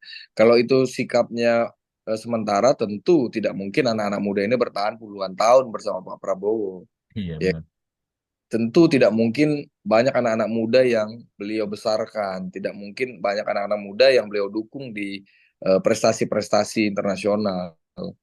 Ya, tapi kalau ini bicaranya pasca Pilpres, ya tentu Ya. seperti yang saya sampaikan tadi, ya tentu teman-teman akan melihat bagaimana Pak Prabowo menjalankan pemerintahannya ke depan. Itu yang membuat anak-anak muda tetap bertahan atau tidak dalam mendukung Pak Prabowo. Ya. Kemudian kira-kira menurut Abang sendiri apa yang mendorong Prabowo untuk melakukan tadi perubahan contoh gaya komunikasi yang lebih itu lebih lebih sorry lebih lebih humanis, terus juga gaya komunikasi yang lebih soft menjelang pilpres, Bang. Menunjukkan itu tadi lebih kepada konsultan itu, Bang ya. Enggak sih, kalau saya melihatnya Pak Prabowo sudah lebih bijaksana saja. Mungkin karena sudah usia juga ya, sudah Mm-mm. sangat sangat cukup makan asam garam lah kalau kalau mungkin orang-orang tua bilang ya sudah cukup berpengalaman bagaimana beliau berpolitik. Mungkin itu yang membuat beliau juga sekarang lebih bijaksana dalam menyikapi berbagai hal, dalam merespon kritikan publik, dalam merespon kondisi-kondisi bangsa kita hari ini. Kalau kalau menurut saya sih lebih ke sana. Pak Prabowo sudah lebih Lebih wise lah ya. kenal lah, sudah lebih bijaksana dalam menyikapi perbedaan politik. Oke, yang seperti yang kita ketahui bersama ada penggunaan instrumen humor lah, lebih eh, jokes-jokesnya Bapak Prabowo, terus ada konten lah media sosial yang menarik perhatian generasi muda. Menurut Abang itu berdampak nggak itu generasi contohnya dengan joget-joget gemoy, terus juga dan sebagainya itu apakah efektif penggunaan instrumen seperti itu Bang dalam menarik perhatian generasi muda? Saya pikir ya cukup berhasil lah ya. Efektif atau tidaknya mungkin kita perlu lakukan riset. Tapi Ya, kalau saya boleh jujur itu cukup cukup cukup berhasil menurut saya ya. Ada sisi lain Pak Prabowo yang pada akhirnya terekspos oleh ya, ya. media dan orang tahu bahwa Pak Prabowo itu ternyata sangat sangat humoris, orangnya sangat hangat dengan orang-orang terdekatnya. Misalnya ada beberapa video yang misalnya ada eh, karyawan di rumah Pak Prabowo, Ya, saya nggak tahu pasti itu di Hambalang atau di Kartanegara, ya. lagi tidur ya waktu itu tertidur, Pak Prabowo datang menghampiri duduk di sampingnya, diam duduknya sampai orang itu terbangun dan dia kaget Pak Prabowo duduk di sampingnya dan itu kan cukup cukup cukup apa ya memperlihatkan sisi lain Pak Prabowo Benar, yang benar, benar. kan. Sama ada saya lihat itu juga kayak orang tiba-tiba Pak Prabowo sudah ada di belakangnya dia gitu loh. Terus dia Iya, kaget. iya, itu kan, dan orang kaget. Nah, ternyata orang tidak tahu Pak Prabowo ternyata ada sisi-sisi itu. Terus bagaimana beliau juga sangat mencintai hewan, begitu kan? Eh, Ya, Baru diekspos siapa sekarang. namanya? BK, Bobby, Bobby. iya Bobby, Bobby Oke. Kartanegara. Oh itu berarti itu konten-konten media sosial ya, kira-kira yang menarik Iya, engagement dari anak muda terhadap Pak iya. Prabowo ya. Itu saya lihat cukup berhasil lah memperlihatkan sisi lain Pak Prabowo yang pasti anak muda melihatnya wah ternyata Pak Prabowo punya sisi yang sangat-sangat berbeda ya kalau tidak bicara tentang politik begitu, tidak bicara soal bangsa. Ya Ya, Pak Prabowo dalam hariannya ya pakai sarung begitu kan, yang ngumpul dengan anak-anak asuhnya, dengan orang-orang ya. dekatnya.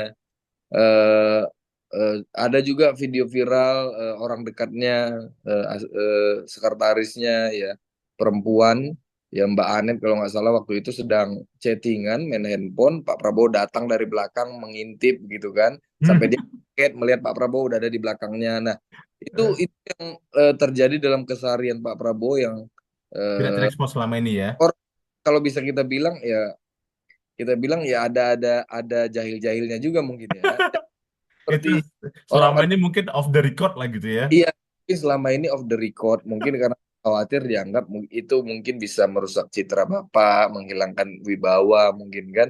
Tapi Ya, ternyata itu cukup berhasil lah memperlihatkan bahwa Pak Prabowo itu sangat-sangat sangat-sangat hangat dengan orang-orang terdekatnya. Jadi mungkin itu juga yang membantah isu-isu bahwa Prabowo itu adalah kejam, Prabowo itu ya, adalah temperamen dan segala benar, macam. benar. Mungkin itu pada akhirnya yang menjawab semua pertanyaan publik termasuk anak muda. Tapi kelihatan kok dari ekspresinya itu natural gitu loh. Ketika dia jahilnya itu dalam tanda kutip ya, itu Iya, iya. kelihatan natural itu. Berarti memang selama ini belum terekspos ya Bang ya? Ya, mungkin Ya mungkin. itu Terus salah satu. menurut Abang yang penggunaan ini Bang, eh, apa namanya, simbol-simbol budaya pop seperti dalam kampanye, contohnya kayak joget-joget Oke Gas ataupun joget-joget ini, terus juga ada AI, itu menurut Abang bagaimana penggunaannya itu dalam dalam dalam menarik perhatian pemilih muda itu Bang? Ya tentu itu juga sangat berpengaruh lah, sangat berpengaruh menunjukkan bagaimana kemudian kalau orang meragukan Prabowo karena perbedaan gap zaman, ya buktinya tim yang ada di lingkungan Pak Prabowo cukup bisa berhasil dengan menggunakan AI sebagai bagian dari Ya, eh, instrumen kampanye kan. benar, Nah, benar. kan ya soal ada gap yang begitu jauh itu tidak terbantahkan, maksud saya terbantahkan bahwa ya orang-orang di lingkungan Pak Prabowo memang anak muda semua, jadi nggak heran sih kalau Pak Prabowo bisa kemudian gaya kampanyenya seperti itu ya, karena memang lingkungan seperti kita kita anak-anak muda juga. Hmm. Jadi menurut abang sendiri tantangan, kita ngomong soal tantangan, tantangan terbesar dari tim kampanye Prabowo ini dalam melakukan rebranding untuk generasi muda tuh bang. Tantangannya untuk Tantangan ya, dinamika politik kan memang skeptis ya. Anak muda kita sepakati tadi bersama. Jadi tantangan terbesar yang dihadapi tim kampanye dalam dalam menarik perhatian generasi muda ini gimana bang? kalau tantangan ya mungkin eh untuk meyakinkan anak muda itu Ya. lebih kepada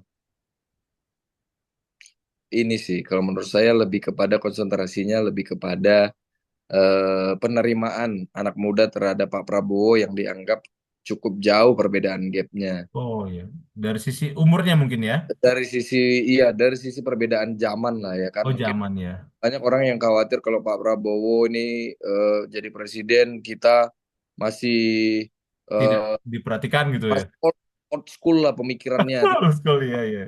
di anak-anak muda zaman sekarang. Nah, Iya, mungkin iya. hal yang juga terbantahkan dengan Pak Prabowo yang selalu mengupdate buku-buku yang dia baca, dia sampaikan kepada publik, baca buku ini, baca buku ini, baca buku ini, dan dia sangat mengikuti perkembangan zaman. Apalagi kan dia dibantu dengan anak-anak muda ya yang cukup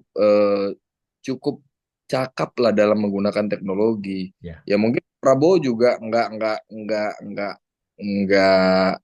nggak menguasai teknologi terkini, Ya. tapi kan orang-orang terdekatnya cukup bisa mentransfer informasi itu ke beliau.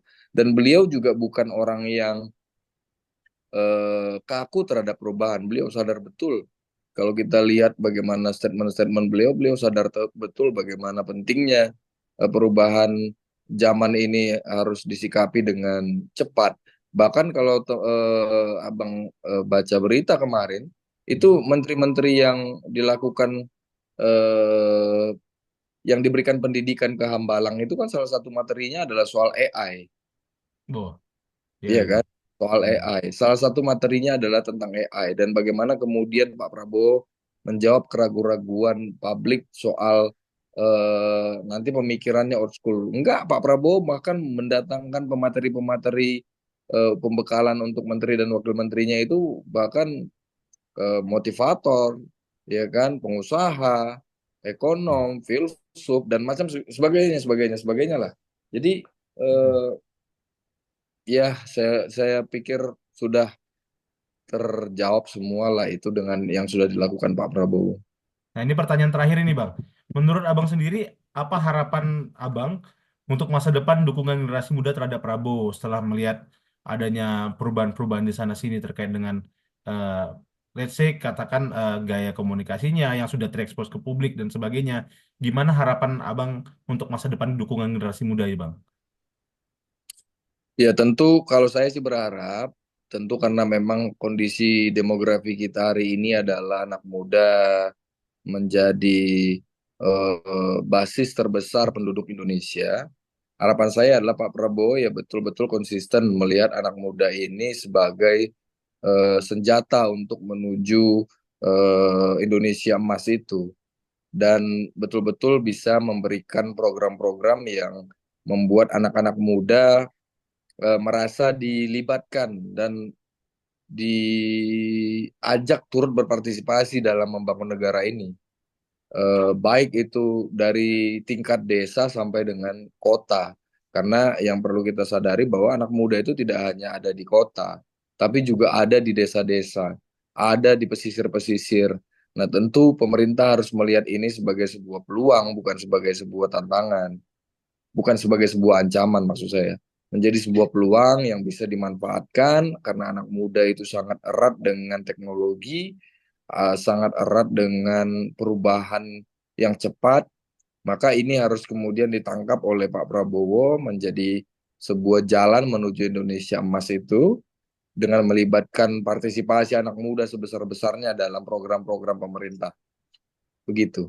Baik, saya sudah tangkap dari semua pertanyaan penelitian tadi, pertanyaan wawancara, dan eh, saya bisa sedikit menyimpulkan bahwasanya ternyata sebenarnya sosok Prabowo ini untuk masih banyak yang memang anak muda yang belum affirm terhadap bagaimana Prabowo-nya ini, tapi memang dengan adanya komunitas-komunitas yang mana dia sudah lebih dahulu tahu dalam hal ini, contohnya musik sepertinya seperti kami ini yang memang dari awal sudah bahkan mendesak Prabowo untuk dia mencalonkan diri sebagai poros ketiga sebagai calon presiden dari untuk Indonesia dalam masa periode 2024 dan 2029, dan dan akhirnya dimenangkan oleh Bapak Prabowo sendiri. Kemudian banyak hal-hal yang mungkin tidak terekspos ke publik, dan kemudian selama ini sebelum sebelum kontestasi Pilpres 2024 dan pada saat ini mungkin hal itu ditampakkan, tapi hal itu bukan berarti adalah perubahan dari Bapak Prabowo sendiri, tapi ada hal-hal yang memang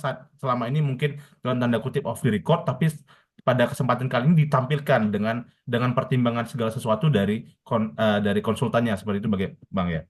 Ya, mungkin bisa jadi pertimbangan konsultan atau memang karena kekuatan media sosial saja yang hari Oke. ini sudah sangat luar biasa kan. Iya, Mungkin dulu media sosial tidak sekuat sekarang, tapi sekarang media sosial sudah sangat kuat kan. benar. Hampir setiap hari anak muda pasti mengkonsumsi media sosial. Dan ya video-video pendek itu berhasil lah sampai ke anak-anak muda dengan cara yang cukup mudah. Tidak perlu mengeluarkan biaya yang iklan di TV besar-besaran.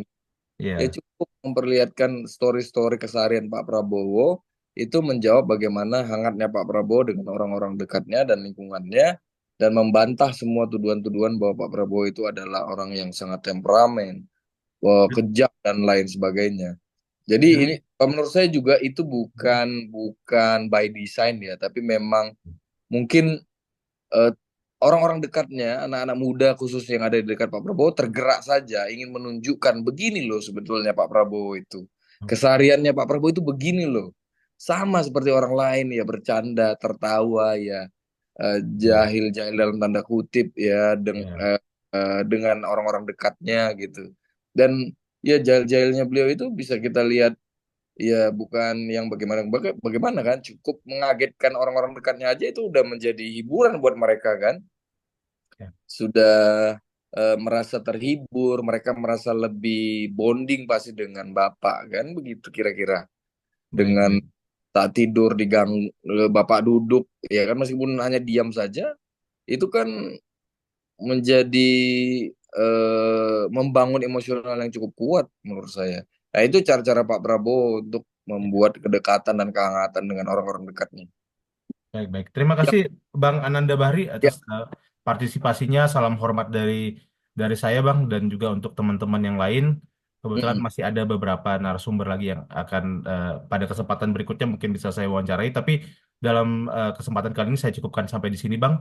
Terima kasih, Bang Ananda Bahri. Luar biasa insight-insight yang sudah diberikan kepada saya dalam hal ini meneliti. Memang kami tidak salah saya memilih kami Prabowo ini sebagai untuk diteliti. Dan memang salam dari dosen pembimbing saya yang kebetulan memang adalah seorang penulis buku, Bang. Kebetulan ada lebih dari 20 buku yang sudah dibuat dan itu wah, digunakan sebagai namanya Bapak Thomas Pureklolon, dan beliau buku-bukunya bahkan digunakan oleh Profesor Mahfud untuk mengajar politik di Universitas Indonesia gitu, Bang. Dan memang salam dari dosen pembimbing saya. Memang ap- ada rencananya ketika ini nanti berjalan dengan baik, sudah kira-kira hal ini bisa digunakan sebagai contoh gitu loh, dan juga sebagai mungkin bisa dituangkan dalam bukunya begitu Bang. Makanya sebenarnya saya tertarik untuk ya, benar-benar meneliti hal ini, bahwa sebenarnya ada fandom-fandom politik ini memang berguna, ataupun ini ketika dimanfaatkan secara positif bagi seorang public figure untuk bisa meningkatkan engagement terhadap atau meningkatkan dukungan dari masyarakat begitu, elemen masyarakat begitu Bang. Dan selama ini memang tidak terekspos ke publik. Hal ini ternyata penting banget, ternyata komunitas-komunitas ataupun relawan-relawan seperti ini gitu. iya, iya, iya, iya, iya. Nah, itu kira-kira Bang Ananda Bahri. Terima kasih Bang sudah Baik, meluangkan waktunya. Makasih banyak Bang. Nanti waktu ada kesempatan kita bisa ketemu ngobrol-ngobrol tuh Bang. Saya juga pengen kenal gimana Bang Ananda Bari di kesempatan yang lain gitu Bang. Dan memang kalau ada nanti saya akan olah datanya ketika data sudah selesai, saya akan mungkin konfirmasi ke Abang dan juga rekan-rekan dari kami, anggota kami yang lainnya, kepengurusan kami yang lainnya, agar dapat dilihat apakah ini bisa dipublish atau tidak Bang, gitu Bang. Siap, siap, siap. Baik. Baik, terima kasih Eh, Abang. Kasih Bang Heru ya. Nanti mungkin kalau sudah jadi bukunya jangan lupa dikirim ke kita juga. Siap, siap. Terima kasih ya Bang Ananda Bahri. Ya, terima Selamat kasih Bang. beraktivitas Bang. Ya, terima kasih Bang. Salam hormat untuk ketua dan juga pengurus lainnya dan juga Siap, tim juga Bang. Sehat-sehat selalu Bang. sukses Bang, Terima sukses. kasih. Saya izin ini stop recording Bang ya. Siap, siap Bang, siap.